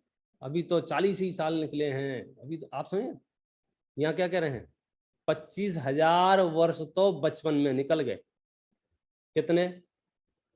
25,000 वर्ष। किसमें? बाल्यकाल में, खेलने खाने में ही। और 50,000 वर्ष निकल गए किसमें? इस राजा को यहाँ शिफ्ट करो, इस ऑफिसर को यहाँ शिफ्ट करो, घर परिवार दुकान मकान रुपया पैसा सोना चांदी में। और 75वां बर्थडे मनाई जा रही थी, ये समझ लो 75,000 हो गए ना। और कांच के सामने खड़े हुए। अब यहां से मोक्ष मार्ग प्रारंभ होता है कि जब इतने बड़े जीव को वैराग्य आया, बड़े माने बाहर से बड़े, वैभव से, प्रतिष्ठा से, पद से वैराग्य आया, तो वैराग्य आने के बाद जो उन्होंने मार्ग चुना वो क्या चुना और उसमें उन्होंने क्या किया, ये बात बहुत गहराई से समझने जैसी है। हमारी सारी ऊर्जा वहां खर्च हो रही है, पता है कहां? जहां हम कुछ नहीं कर सकते हैं, और जहां हम कुछ कर सकते हैं वहां हम 1 मिनट का समय नहीं दे पा रहे हैं। हम अपनी परिस्थितियों में कुछ नहीं कर सकते हैं, वहां हम अपना 100% झोंक रहे हैं, जैसे हो परिस्थिति बदल जाए। कोई हमसे कह दे कि नंगे पैर गरम रोड पे चल के 10 किलोमीटर चलना होगा, हाँ चले जाएंगे। कोई कहेगा लेट लेट के जाना होगा, हाँ चले जाएंगे। कोई कहेगा शरीर को पीटो, पीट देंगे। कोई कहेगा भूखे रहो, भूखे रहेंगे। कोई कहेगा प्यासे रहो, प्यासे रहेंगे। कोई कहेगा बाल मुड़ा लो, बाल मुड़ा। तुम जो बोलो सो करने को तैयार हैं। किसके लिए? मेरी परिस्थिति बदल जाए। और मोक्ष मार्ग एक सूत्रीय कार्यक्रम है। यहाँ परिस्थिति की तो बात भी नहीं करना, यहाँ सिर्फ मनस्थिति की बात करना, क्योंकि परिस्थिति बदलना ये हमारे हाथ में अभी हाल तो नहीं है, जो है वो फिर लंबी है। आज हम अपने परिणाम बदलेंगे, कल उनसे फिर कर्म बंधेंगे, फिर उनसे निकलेंगे। हमारी सारी झंझट कहाँ है पता है? परिस्थितियों के मामले में तो मैं सिर्फ इतना से बात कहता हूं कि हम सब, पूरे विश्व के जितने भी प्राणी हैं वे सब के सब एक डब्बा पार्टी से ज्यादा कुछ नहीं कर रहे हैं। अशोक जी भाई साहब, सुना है डब्बा पार्टी क्या होती है? ये मैं तो सिंगापुर वालों से शायद पहली दूसरी बार ही मिल रहा हूँगा, और भी कहीं के अलग अलग जगह से दिख रहे हैं। ये तो सिंगापुर वालों का कार्यक्रम का लाभ अमेरिका वाले भी उठा रहे हैं, इनके डब्बे में भी है ये, और भारत वाले भी। इसको कहते हैं ग्लोबलाइजेशन। चलो अपन एक काम करते हैं, यहाँ जितने भी अपने कैंडिडेट हैं उन सबके लिए एक ऑफर है। क्या? कल शाम को 5 बजे हम और आप सब मिलकर के एक डब्बा पार्टी का आयोजन करते हैं। और सिंपल नियम है, कोई एक दूसरे की माथा पच्ची नहीं करनी, कोई सर पे भार नहीं रखना है, अपने अपने घर से डब्बा लेके आना है, बस हम और आप मिल बैठ के खाएंगे। शाम के 5 बज गए और सबने डब्बा खोलना शुरू किया। और जब डब्बा खोलना शुरू किया तो क्या हुआ? मेरी नजर गई, किसी के डब्बे में से रसगुल्ले निकल रहे हैं, किसी के डब्बे में से इमरती निकल रही है, किसी में बालूशाही निकल रही है, आरजव के डब्बे में से डोसा निकल रहा है, पांडे जी के डब्बे में से खाकड़ा फाफड़ा निकल रहा है। आप समझ रहे हैं ना? और मैंने अपना डब्बा खोला तो उसमें से भूसा निकला, तो मेरा माथा खराब हो गया। और मैंने जोर से चिल्ला के सबको, कोई खाना नहीं खाएगा, पहले ही ये बताओ मेरे डब्बे में भूसा क्यों निकला?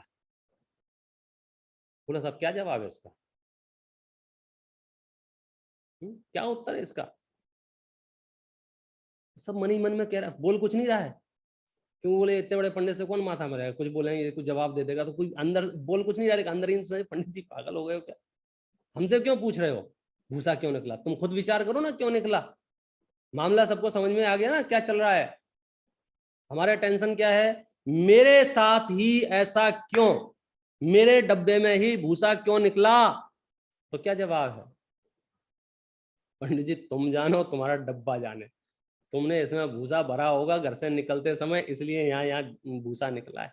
अच्छा, मेरी समस्या सिर्फ इतनी नहीं थी मेरे में भूसा निकला, मैं नाराज इससे 4 गुना इसलिए हूं कि इनके में से रसगुल्ला क्यों निकला, इनके में से इमरती क्यों निकली, इसके में से डोसा क्यों निकला, इसमें बालूशाही क्यों निकली, इसमें चावल क्यों निकले? आप बोलो क्या जवाब है?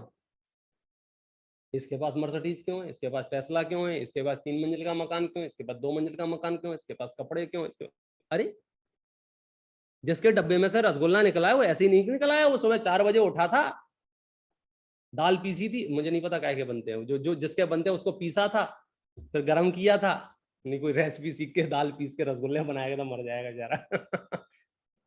आप समझ गए? उसके पीछे की जो मेहनत है तब तो जाके इमरती निकली है ना। तब तो जाके वो रसगुल्ला बालूशाही निकली है ना, तब तो जाके वो पुलाव निकले हैं। मतलब जिसके डब्बे में से जो निकल रहा है उसके पीछे उसकी अपनी मेहनत है कि नहीं है।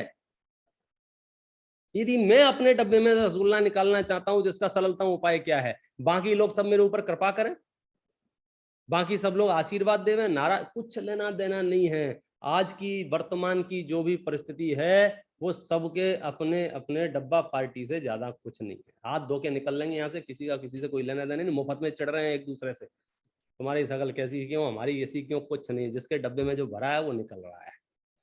ये कह के मैं ये कहना चाहता हूं कि जो बड़े बड़े महापुरुष हुए हैं उन्होंने भी अपने जीवन में सिर्फ धैर्य और समता जो आया है वो अंतर से आई है, बाहर से नहीं आई है। रामचंद्र जी तो बहुत बड़े आदमी थे ना, मर्यादा पुरुषोत्तम थे, इतनी मोटी मोटी किताबें लिखी हैं इन पे, और लगभग लगभग पूरा देश इनको मान रहा है। जय श्री राम, मर्यादा पुरुषोत्तम। आप समझो, एक दिन पहले राज्याभिषेक होना था, अगले दिन बहिष्कार लेटर मिल गया। अब बताओ, मैं आपको पॉइंट देना चाहता हूँ, टिप देना चाहता हूँ, ये राम जी में 8 कर्मों का नाश करने का सामर्थ्य तो है, लेकिन परिवार को समझाने का सामर्थ्य नहीं है। उन्होंने अपने उस जीवन में 8 कर्म तो नष्ट कर दिए, लेकिन घर को, परिवार को, समाज को नहीं समझा पाए, और न उन्हें समझाने की चेष्टा की, क्योंकि वे जानते थे कि हमारे बस की बात नहीं है, ये बिल्कुल डब्बा पार्टी है। 14 साल का वनवास है तो है, रहने दो, पड़ा रहने दो। 5 पांडव उसी भाव से मोक्ष जाने वाले हैं, और घर में नहीं रहने दिया जा रहा है उनको, छिप के जीवन जी रहे हैं।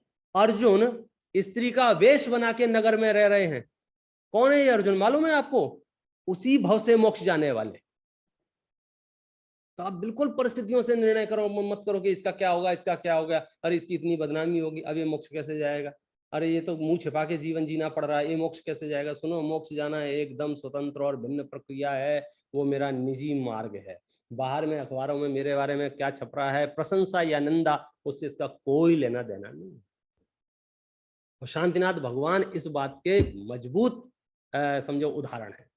जब इनका तीसरा भाव आया था, मेघरथ नाम के राजा थे, और बहुत चर्चाएं हैं पुराणों में मेघरथ राजा की कि वे बहुत दयालु थे, बहुत करुणावंत थे, बहुत अंदर से भीगे परिणाम वाले थे। इतने ज्यादा दयालु थे, इतने ज्यादा दयालु थे कि एक बार कबूतर और बाज लड़ते हुए उनके सामने आ गए, और कबूतर ने गिड़गिड़ा के बोला कि महाराज बचा लो मुझे, महाराज बचा लो, महाराज बचा लो। मनुष्य की आवाज में पहचान गए आवाज, अच्छा की कह रहा, बचा लो, चिंता मत करो, मैं हूं, निर्भय रहो। बाज से कहा कि भैया छोड़ दो, मेरी शरण में आया है इसे। बाज ने कहा नहीं, मैं तो मांसाहारी पक्षी हूं, मैं कैसे छोड़ दूं, मैं तो भूख से मर जाऊंगा, मैं नहीं छोड़ूंगा। तो क्या किया मेघरथ राजा ने, तुम एक काम करो, इस कबूतर के वजन बराबर मेरे शरीर का मांस ले लो, इसको छोड़ दो। उन्होंने एक तराजू में कबूतर रख लिया, दूसरे पड़ले में अपने शरीर का मांस काट के रखते गए। पड़ला भारी नहीं हो गए, रखते गए, समझ गए कि ये राजा अब अति कर रहा है, तो वो दोनों प्रकट हो गए और नमोस्तु विनय करके, अरे हम तो जो है ऐसे ऐसे संदेह हो गया था, देव थे वो, कबूतर और बाज का रूप लेके आ गए थे। पौराणिक कथा है। कितनी करुणा, कितनी करुणा, कितना दया, ये मेघरथ राजा के एक नहीं, ऐसे ढेरों आपको कथाएं मिल जाएंगी। और मैं तो आपको कहूंगा कि अन्य अनुयोगों से तो अपन सब बहुत स्नेह और रखते ही हैं, पढ़ते ही हैं। आप सबको प्रथमान योग तो एक बार जरूर जरूर जरूर पढ़ना चाहिए। वो इसलिए पढ़ना चाहिए क्योंकि जब हमें दुनिया के बारे में पता होता है, ह्यूमन लाइफ के बारे में पता होता है, एक्सीडेंट के बारे में पता होता है, तो हमारा जीवन बहुत निर्मल और बहुत शांत हो जाता है, एकदम आराम, रिलैक्स मोड पे चला जाता है। महापुरुषों के बारे में हमें नहीं पता होता है तो हम बहुत उथल पुथल होते हैं। जब से मुझे ये पता चला है कि ये तो अंबानी के साथ भी हो सकता है, जब से मुझे पता है तो समझो मोदी जी के साथ भी हो सकता है, ये तो राहुल, मतलब बड़े बड़े लोग जिन परिस्थितियों का सामना कर रहे हैं, अगर वही परिस्थिति मेरे सामने बनी हो तो मेरी आकुलता एकदम जीरो। क्यों भाई, 14 दिन तक जब प्रधानमंत्री घर से बाहर नहीं निकल पा रहा है तो मैं नेतागिरी क्यों बताऊं बैठो आराम से, मतलब अब वो तो सब कुछ है ना। तो इसलिए महापुरुषों के चरित्र पढ़ने से अपना बहुत जीवन निर्मल हो जाता है। और आपको कुछ समझ में नहीं आया ना कौन सा पढ़ूं, क्योंकि पुराणों का आकार बहुत बड़ा होता है देखने में। आदि पुराण, उत्तर पुराण, जितने भी पुराण हैं ये देखने में बहुत बड़े, देखने में बड़े तो इसलिए होते हैं भैया क्योंकि आधे पेज पे संस्कृत के श्लोक होते हैं और आधे पेज पे उसका अर्थ होता है। तो आप ये समझ लो मन ही मन में जितना बड़ा दिख रहा है उसका आधा ही है, आपको पूरा नहीं पढ़ना है, 50% ही है वो। और 50% में भी कथा होने से बड़ा सुगम होता है, बड़ा सरल होता है। और कथाओं में पहले पहले वर्णन तो चलेगा उनके राज वैभव का और उनके रुतबे का, और जैसे ही मौका मिलेगा वो नशा उतार दिया जाएगा कि राज वैभव कोई काम का नहीं है, ये संसार शरीर भोग कोई काम के नहीं है, इनसे कोई लेना देना नहीं है। और वही शांतिनाथ भगवान को जब वैराग्य आया, 75,000 वर्ष बाद साधना की, केवल ज्ञान प्रकट हुआ और दिव्य ध्वनि खिरी, और जब उनके मुख से ये बात निकली, कौन सी, तू परमात्मा है एम नक्की कर, तो अनंतानंद जीवों के लिए वो धर्म का उद्घाटन हुआ, जीवों को धर्म प्राप्त हुआ। और धर्म के मामले में ये समझ लेना चाहिए तीर्थंकर शब्द बहुत बहुत बहुत काम का है। हमें अपने भगवानों के लिए शास्त्र में उपलब्ध शब्द जो है ना, वो खास करके आत्म पुरुषों के लिए, प्रमाणिक पुरुषों के लिए तीर्थंकर शब्द है। नाम से ही है तीर्थंकर, मतलब तीर्थ को करने वाले, तीर्थकर, तीर्थ को करने वाले। अब तीर्थ क्या है सुनो, जिससे तिरा जाए उसको कहते हैं तीर्थ, जिससे तुम्हारा भला हो जाए उसका नाम है तीर्थ। तो विश्व में परमार्थ से तीर्थंकर जो हैं वो जिनेंद्र परमात्मा आप ही हैं। क्यों? क्योंकि उनके वचनों से ही तिरा जा सकता है। बाकी दुनिया में जितने भी वचन उपलब्ध हैं वे सब राग, द्वेष, क्रोध, मान, माया, लोभ को बढ़ाने वाले वचन हैं, और तीर्थंकर परमात्मा के जो वचन हैं वे क्रोध, मान, माया, लोभ को घटाने वाले वचन हैं। और विद्वानों ने, आचार्यों ने, ऋषियों ने, मुनियों ने जितने शास्त्र लिखे, जितने भजन लिखे, जितनी स्तुतियां लिखी, जितनी बातें कही, गुरुदेव श्री ने जितने प्रवचन किए, जिसने भी जो कुछ भी कहा, उसका सिर्फ एक ही उद्देश्य था, जिस तिस प्रकार से राग द्वेष घट जाए, राग द्वेष घट जाए, राग द्वेष घट जाए। टोडरमल जी तो पूरे मोक्ष मार्ग प्रकाशक में समझो हाथ धो के पीछे पड़े हैं। किसके? राग द्वेष मिटाओ तुम, राग द्वेष मिटाओ तुम, राग द्वेष। पन्ने पन्ने पर एक जगह तो परिभाषा ही लिख दी, सुनो, राग द्वेष मिटाने का श्रद्धान, इसका नाम सम्यक दर्शन है। राग द्वेष मिटाने का ज्ञान, उसका नाम ज्ञान है। और राग द्वेष का मिटना, इसका नाम सम्यक चारित्र। बोलो, रत्नत्रय की परिभाषा में डाल दिया। और जब इसका सूक्ष्म विवेचन करते हैं तो एक पन्ने पे मुझे लिखा मिला, आप लोग बैठे हो इसलिए याद दिला रहा हूं, तीर्थंकर की वाणी में कितना सूक्ष्म विवेचन आता होगा जब विद्वान इतना लिखते हैं कि हम राग द्वेष के इतने अभ्यस्त हो गए हैं कि कभी कभी तो भेद विज्ञान करते करते ऐसी भाषा बोलने लग जाते हैं, पर द्रव्य बुरे हैं, आत्मा भली है। टोडरमल जी साहब कहते हैं ऐसा राग द्वेष भी हमें नहीं चाहिए। निश्चयाभासी के प्रकरण में है ये, सुबह चल रहा है, अभी तो व्यवहाराभासी शुरू हो गया। मतलब टोडरमल जी कितनी बारीक बात कर रहे हैं। पहले तो बात कर रहे थे मनुष्यों से राग द्वेष मत करो, फिर कह रहे हैं वस्तुओं से राग द्वेष मत करो, चीजों से राग द्वेष मत करो। और जब क्या कह रहे हैं कि हमने इतना सारा पढ़ाई लिखाई की, आत्मा को जाना, परद्रव्यों को जाना, और धीरे धीरे से हमने क्या कहना शुरू कर दिया, अरे यार परद्रव्य बहुत बुरे हैं और आत्मा भली है। तो भाई साहब तुम तो ये तो तुम राग द्वेष हो गया कि नहीं हो गया। और साथ में ये भी लिख रहे हैं कि जिनकी भूमिका निचली है, जिनके अभ्यास कमजोर हैं, वो ऐसा भाषा बोलते हैं। लेकिन अभिप्राय रखना, वीतराग वीतराग वीतराग वीतराग वीतराग, जहां तहां वीतरागता का ही पोषण करना। इसलिए जैन पुराणों में जहां तहां वीतरागता का पोषण ही किया गया है। और यदि हम बंदे तद्गुण बोल रहे थे ना आपने, मैं आपको इसको समापन की ओर ले जाता हूँ पूरे विषय को, जिसकी हम भावना भा रहे थे, बंदे तद्गुण लब्धये, बंदे तद्गुण लब्धये। तो भैया गुणों की प्राप्ति करने के लिए उसको जानना तो पड़ेगा ना। किसको?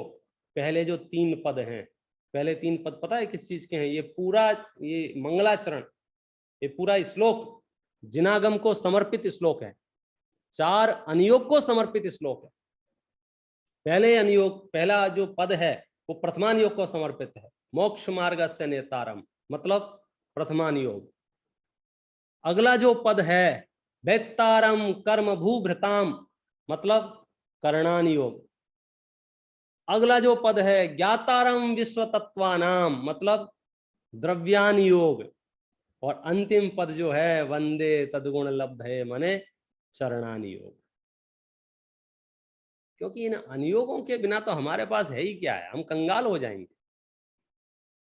आप समझ गए, हमारे पास जो विश्व संपदा है वो श्रुत है, हमारे पास जो अवलंबन स्वरूप है वो तीर्थंकर परमात्मा ने जो कुछ भी कहा गया है वो वाणी है, और वो वाणी शास्त्रों में उपलब्ध है। इसलिए आचार्य अमृतचंद्र तो आदि लाइन में ही पूरा मार्ग लिख देते हैं, ये जिन वचसी रमनते ते स्वयं वांत मोहा।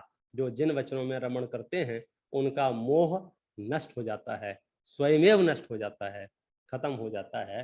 इस तरह से ये तीर्थंकर परमात्मा के जन्म कल्याणक के अवसर पर आज उनके दीक्षा कल्याणक भी है, और आज उनका एक कल्याणक और है। कौन सा? रही है अनंतानंत काल यथा तथा शिव परिणय। मतलब आप समझ लो ऐसा भद्र दिन है तो कम से कम अब आधा एक घंटे में हम उनकी पूरी कथा तो कैसे बताएं, और आप में इतना धैर्य कहाँ से लाएं कि 4-5-6 घंटे एक साथ बैठ के पूरी कथा सुन लो। इसलिए इतनी ही प्रेरणा दे सकते हैं कि 24 तीर्थंकर पुराण जो है उसमें इनका बहुत संक्षिप्त वर्णन है। मैं अभी किसी बड़े ग्रंथ में पहुंचा दूंगा तो फिर बहुत ज्यादा पन्ने लगेंगे। मात्र 20-25 पन्नों में पूरी कथा बताई है, 12 भवों की चर्चा की है। आप उसे एक बार पढ़ें, समझें और प्रेरणा लें, और अपने जीवन को भी तीर्थंकरों की वाणी के नजदीक रखें, जिससे हमारा भी कल्याण हो, हमें भी मार्ग मिले। इस मंगल भावना से अपनी बात लिखा।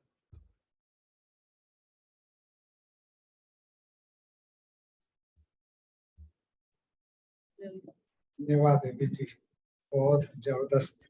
मैं तो आज आपका इस मंच पर, जैसा आपने सही देखा कि सिंगापुर से लोग जुड़े ही हैं, लेकिन साथ में इंडिया से, अमेरिका से और दूसरी जगहों से भी सब कोई जुड़े हुए हैं। और हमने एक्सपेक्ट नहीं किया था कि इतनी संख्या हो जाएगी। इतनी इसके अंदर में इसकी जूम की लिमिटेशन थी कि सिर्फ 100 आदमी ज्वाइन कर सकते थे, लेकिन हर समय लगभग 100 आदमी हमेशा ही इसमें जुड़े हुए थे। तो कुछ लोग शायद मिस भी कर गए होंगे। आगे से हम इसका ख्याल रखेंगे कि जो भी अपना प्रोग्राम होता है ऐसा इसके अंदर में, लेकिन आपके जो भी इतने समय के अंदर में जो भी आपने प्रेरणाएं दी हैं, जबरदस्त चीज है, जो कि अपन को ख्याल रखने की चीज है कि हमको बचपन से ही बच्चों को धर्म के संस्कार में लगाना चाहिए। लाइव एग्जाम्पल है आर्जव, अगर ऐसा करते हैं तभी जाकर के आगे हमको धर्म के सच्चे संस्कार बच्चों को मिलेंगे।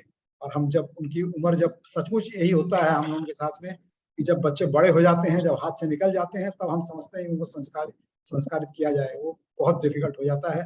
और ज्यादातर अपने परिवारों में यही देखा जा रहा है कि बच्चे बड़े होकर के धर्म के संस्कार में बिल्कुल नहीं, वो बोलते क्या कर रहे हैं माता पिता, उनको समझ में नहीं आती है बातें। तो ये बिल्कुल सही चीज है, आपने हम लोगों को सीख लेने की चीज है। इस मामले में तो ऐसा लगता है कि वो सरकार जैसा पोलियो अभियान चलाना चाहिए और जबरदस्ती 2-2 बूंद सबके मुंह में पिलाना चाहिए। माने घर घर पाठशालाएं, हर मंदिर में पाठशालाएं, मतलब पाठशालाएं एक बार एक्टिव हो गई तो आपको बहुत कुछ राहत मिल जाएगी। और मैं जो अनुभव कर रहा हूँ पूरे देश भर में, पाठशालाएं बहुत बहुत कमजोर हो गई हैं, स्कूलों से, हॉबी क्लासेस से, दूसरी चीज़ों से। तो उसको कैसे रिवाइव कर सकते हैं, आप भी सोचो, हम भी सोचो, कोशिश कर रहे हैं। अभी सुमित प्रकाश जी के पास भी गए थे, उनसे भी बहुत विस्तृत चर्चा हुई कि हम क्या कर सकते हैं इसमें। तो कुछ ना कुछ मॉडल हमें सामने लाना होगा जिससे आगे बढ़ें। और जब तक बाहर में कोई दूसरा करे और हमारे बच्चे लाभ हो लें, सबसे अच्छा है आप खुद अपने घर की पाठशाला चलाएं, अपने बच्चों को संभालें। बस ध्यान रखना 5 साल वाला जो टीका है वो 50 साल में ना लगवाएं, नहीं तो वो सारा मामला जो है वो उल्टा पुल्टा है। हालांकि जब जागो तब सवेरा है, प्रयास करें जन्म से ही वो संस्कार पहुंच जाए। नहीं, हमारे यहाँ तो ऐसा है भाई साहब की अपने कुछ साधर्मी यहाँ पर ऐसे हैं जो कि इंटरेस्ट लेकर के आज जो सिंगापुर के अंदर बच्चे हैं उनको पाठशाला नियम से लगाने की चेष्टा करते हैं, उनको बुलाते हैं, उनको ज्ञान देते हैं। और हमने तो यहाँ पर अपने यहाँ देखा है कि सचिन जो अभी इंडिया शिफ्ट हो गया रिसेंटली, उसका बच्चा तो अपने पापा से ये पूछने लग गया था कि पापा मैं मुनि कब बनूंगा। अरे वाह, वो 8-10 साल का लड़का था, उस समय बात करने लगा था। तो यहाँ पर अभी नयन चलाता है ये यहाँ पर बच्चों की पाठशाला लेता है और कई जगह देखा है, हिंदुस्तान में तो लगती ही होगी, हिंदुस्तान के बाहर भी सब जगह लगाने की चेष्टा होती है। तो सब आप ही लोगों की प्रेरणाएं हैं, इसकी वजह से सब जगह पाठशालाएं चलती है और इसका जो भी असर मिलेगा, इसको हाँ इसकी स्केल को बढ़ाना जरूरी है। बच्चों को सब जगह ये शिक्षा देने की जरूरत है, इसमें कोई संदेह नहीं है।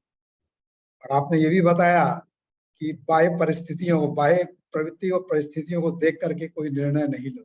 सही बात है कि बाहर की परिस्थितियों को देख के कुछ नहीं समझ में आता है कि सच्चाई क्या है। वास्तव में जो चीज इफेक्ट करती है वो तो मन स्थिति है, फल तो परिणामों का ही मिलता है। तो बहुत सारी चीजें आपसे सीखने को मिली, बहुत अच्छा लगा। और अगर कोई प्रश्न करना चाहता है, तो सब जुड़े हुए हैं तो अपने पास में 5-7 मिनट हैं। अगर कोई प्रश्न करना चाहता है तो सामने आकर के अपने आप को अनम्यूट करके प्रश्न कर सकता है। हम सब भाग्यशाली हैं कि विपिन जी और आर्जव दोनों हमारे सामने बैठे हुए हैं। तो किसी का कोई प्रश्न हो तो आगे प्रश्न करें।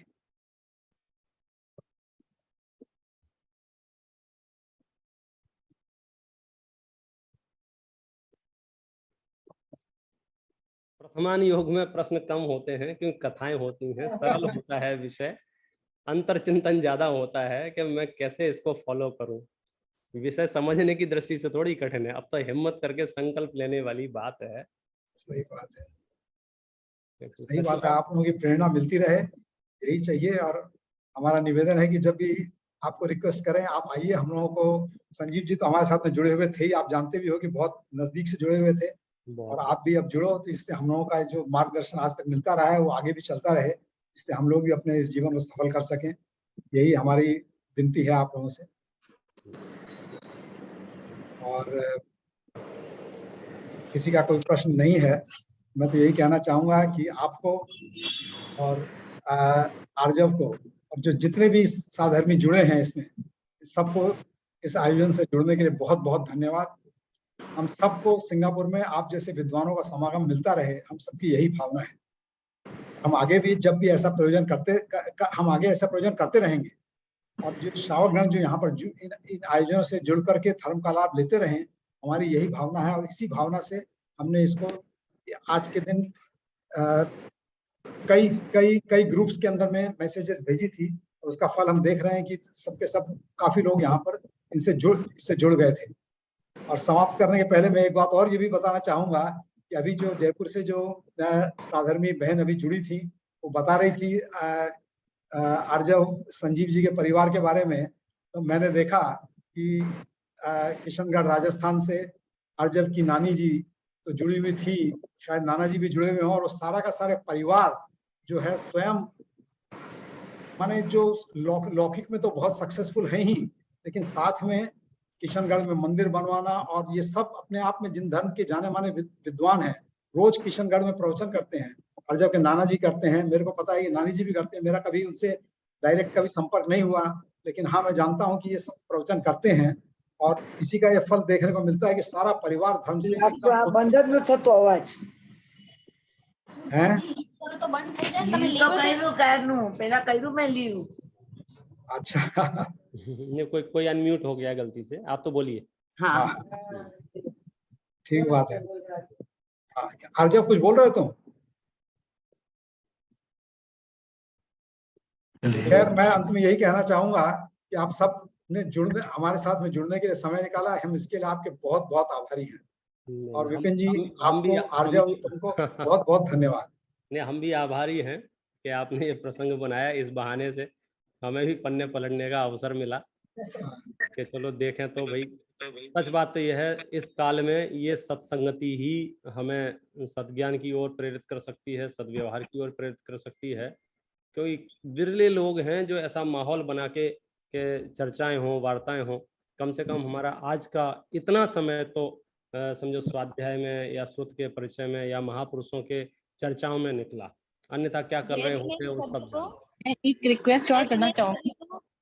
मेरा एक प्रश्न है। हाँ जी। हाँ जय जिनेन्द्र, मैं मध्य प्रदेश नर्मदापुरम से बोल रही हूँ। हाँ जी। हेलो। हाँ जी। हाँ मेरी आवाज आ रही है आपको? आ रही है। हाँ जी। जय जिनेन्द्र, मेरा पूछना ये है कि आज जो पंडित जी प्रवचन हुए तो क्या उसकी रिकॉर्डिंग हम बाद में भी सुन सकते हैं क्या उसको?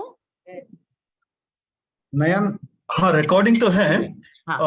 आपका मतलब आज के जो इनके प्रवचन है वो हम बाद में भी सुनना चाहें तो उसके लिए हाँ, कोई है क्या कुछ? मिल जाएंगे, यूट्यूब चैनल पे आपको बाद में अपलोड हो जाएंगे, मिल हाँ, जाएंगे।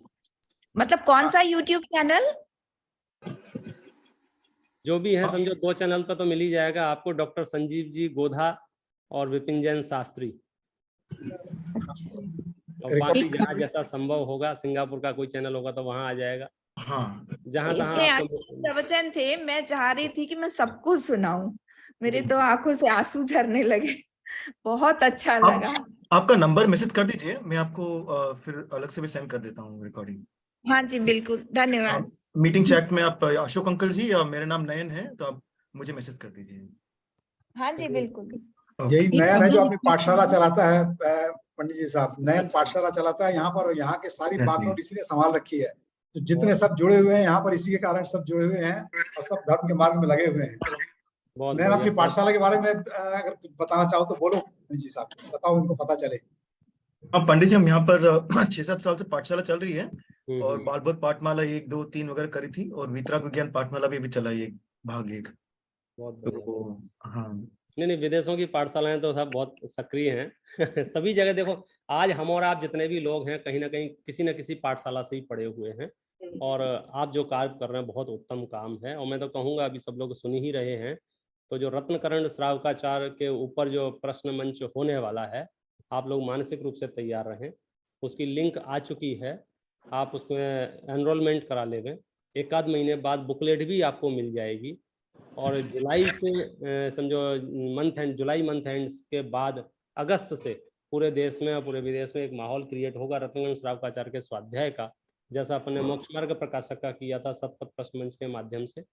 पुनः एक अभियान होगा, और उस समय जो संजीव जी भाई साहब के साथ में जो घोषणा की थी, इस बार तो हमने 10,000 लोगों ने समझो इसमें एनरोलमेंट किया है। अगली बार हमारा टारगेट 25,000 लोगों का है।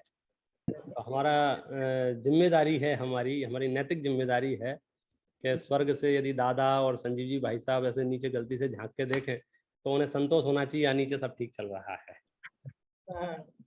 और ये यही उनकी सच्ची श्रद्धांजलि है। एक हम्बल रिक्वेस्ट और थी जी, कि जो जैसे अभी चल रहा है, मतलब जैसे बहुत अच्छा लगा आज ये सब कुछ सुन के, आज सबको भी देख के और सबको, तो मेरा यही रिक्वेस्ट है कि इस तरह से अगर हम लोग अभी जैसे छुट्टियां भी चल रही हैं, बहुत से लोग फ्री भी हैं, मतलब नहीं भी हैं तो निकालेंगे। जैसे संजीव भैया के लिए हम लोग का बिल्कुल टाइम फिक्स था कि हम लोग को इस टाइम पे हमें सब काम छोड़ के बैठना है तो बैठना ही है, उनके प्रवचन सुनने हैं, उनके सुन।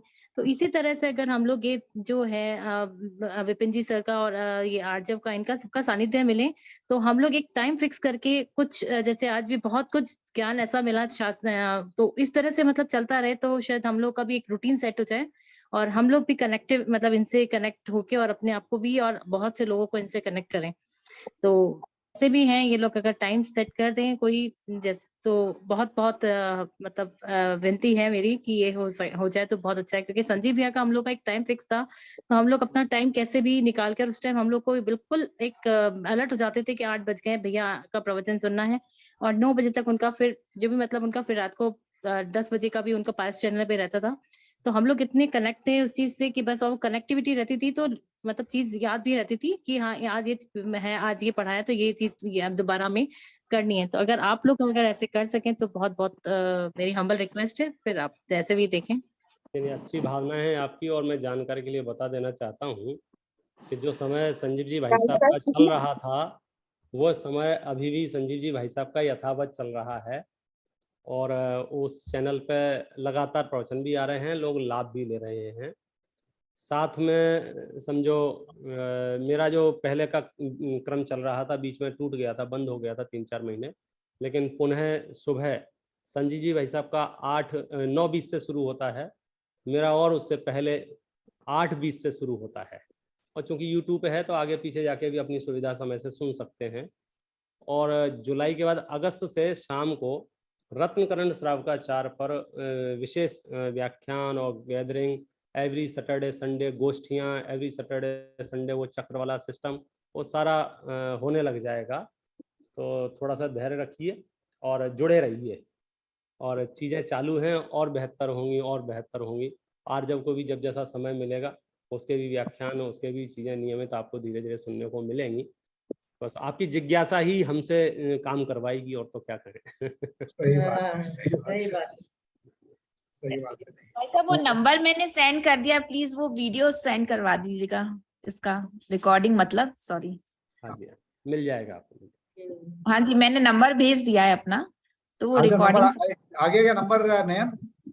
देखो हाँ नहीं जी। क्या है चेक मेन कर, चैट में। चेक कर ले कि नंबर आ गया ना।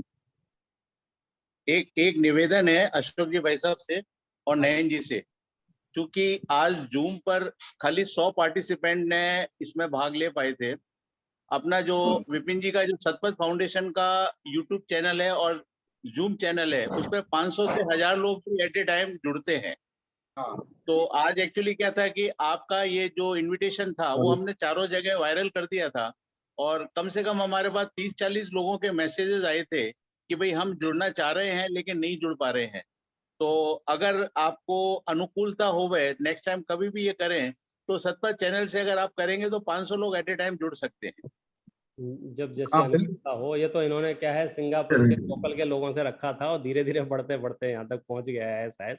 हाँ नहीं, जो आया वो हमने सब जगह भेज दिया था, तो भेजने में सबसे बड़ी दिक्कत ये हो गई कि जैसे ही चालू हुआ तो लोगों का मतलब ये आया कि भाई अब 100 लोग ही जोड़ सकते हैं, इससे ज्यादा नहीं जुड़ सकते, और यूट्यूब पर चालू नहीं करा था।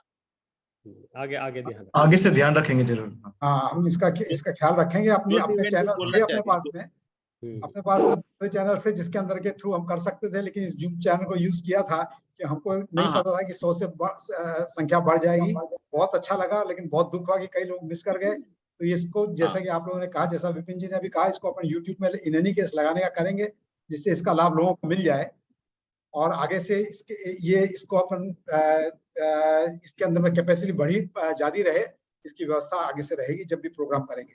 इसलिए जो भी जुड़ना चाहते हैं आगे से आप सबको प्रेरणा दीजिए। अपने प्रोग्राम के अंदर में कोई लिमिटेशन नहीं रहेगी, ज्यादा से ज्यादा लोग जुड़ सकेंगे भविष्य में। जय जिनेंद्र भैया, आज के प्रोग्राम का रिकॉर्डिंग प्लीज यूट्यूब पर डाल दीजिए। हाँ, थैंक यू। हमारे साथ में आईएस जैन साहब भी जुड़े हुए हैं। भाई साहब, आप भी आकर जुड़े, बहुत अच्छा लगा। और हम लोग जो भी यहाँ पे प्रोग्राम करते हैं, देखो हिंदुस्तान के बराबर तो हम प्रोग्राम यहाँ पे कर नहीं सकते हैं, लेकिन जितना भी हम करते हैं और विपिन जी का साथ रहेगा तो अपन प्रोग्राम यहाँ पर और भी करने की चेष्टा करेंगे। आप लोग सब जुड़े रहो, इससे हम लोगों को भी प्रेरणा मिलती है और यहाँ के लोगों को भी प्रेरणा मिलती है, और सब धीरे धीरे आगे बढ़ेंगे इस मार्ग के अंदर में। आपको बहुत बहुत धन्यवाद अशोक जी भाई साहब कि आपने इस बारे में सोचा, और खास करके आर्या और विपिन जी को मैं बहुत बहुत धन्यवाद देना चाहूँगा कि इस प्रकार इंटरनेशनल जो श्रोता हैं उनको भी कनेक्टेड रखेंगे। और जो विपिन जी भाई साहब ने जो सतपथ का जो उठाया है, जो भी पृथ्वीखंड समाचार का, उसकी सफलता की मैं पूरी कामना करता हूँ।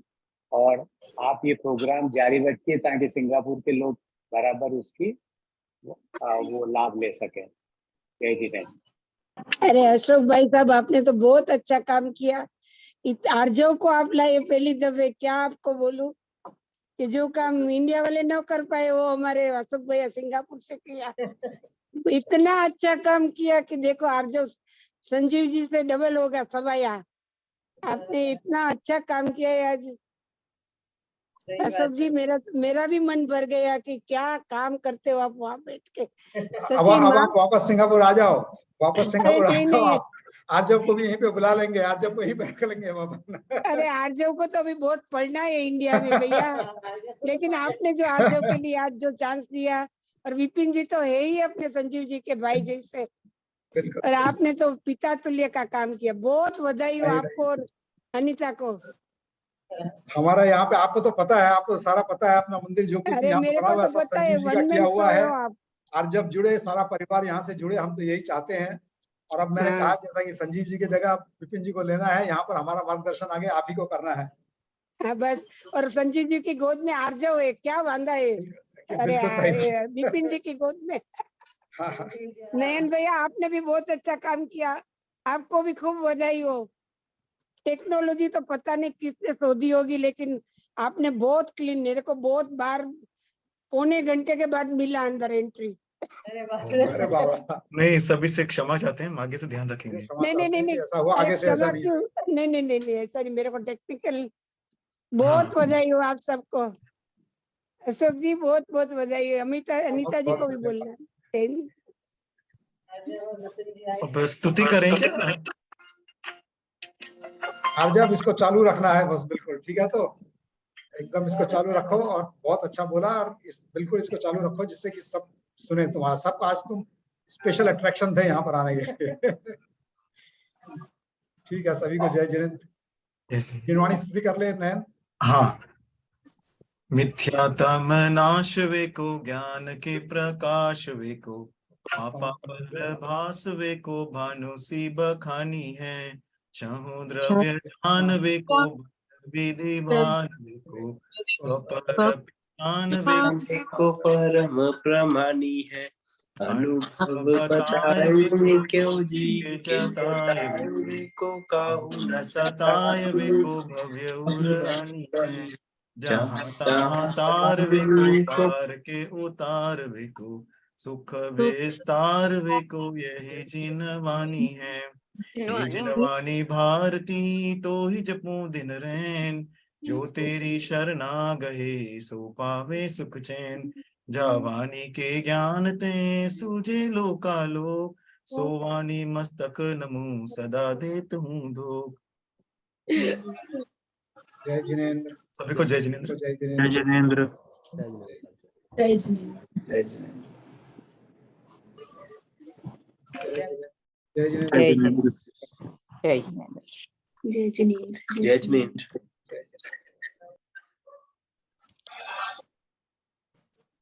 जय जिनेंद्र सभी को। जय जिनेंद्र सभी को। जय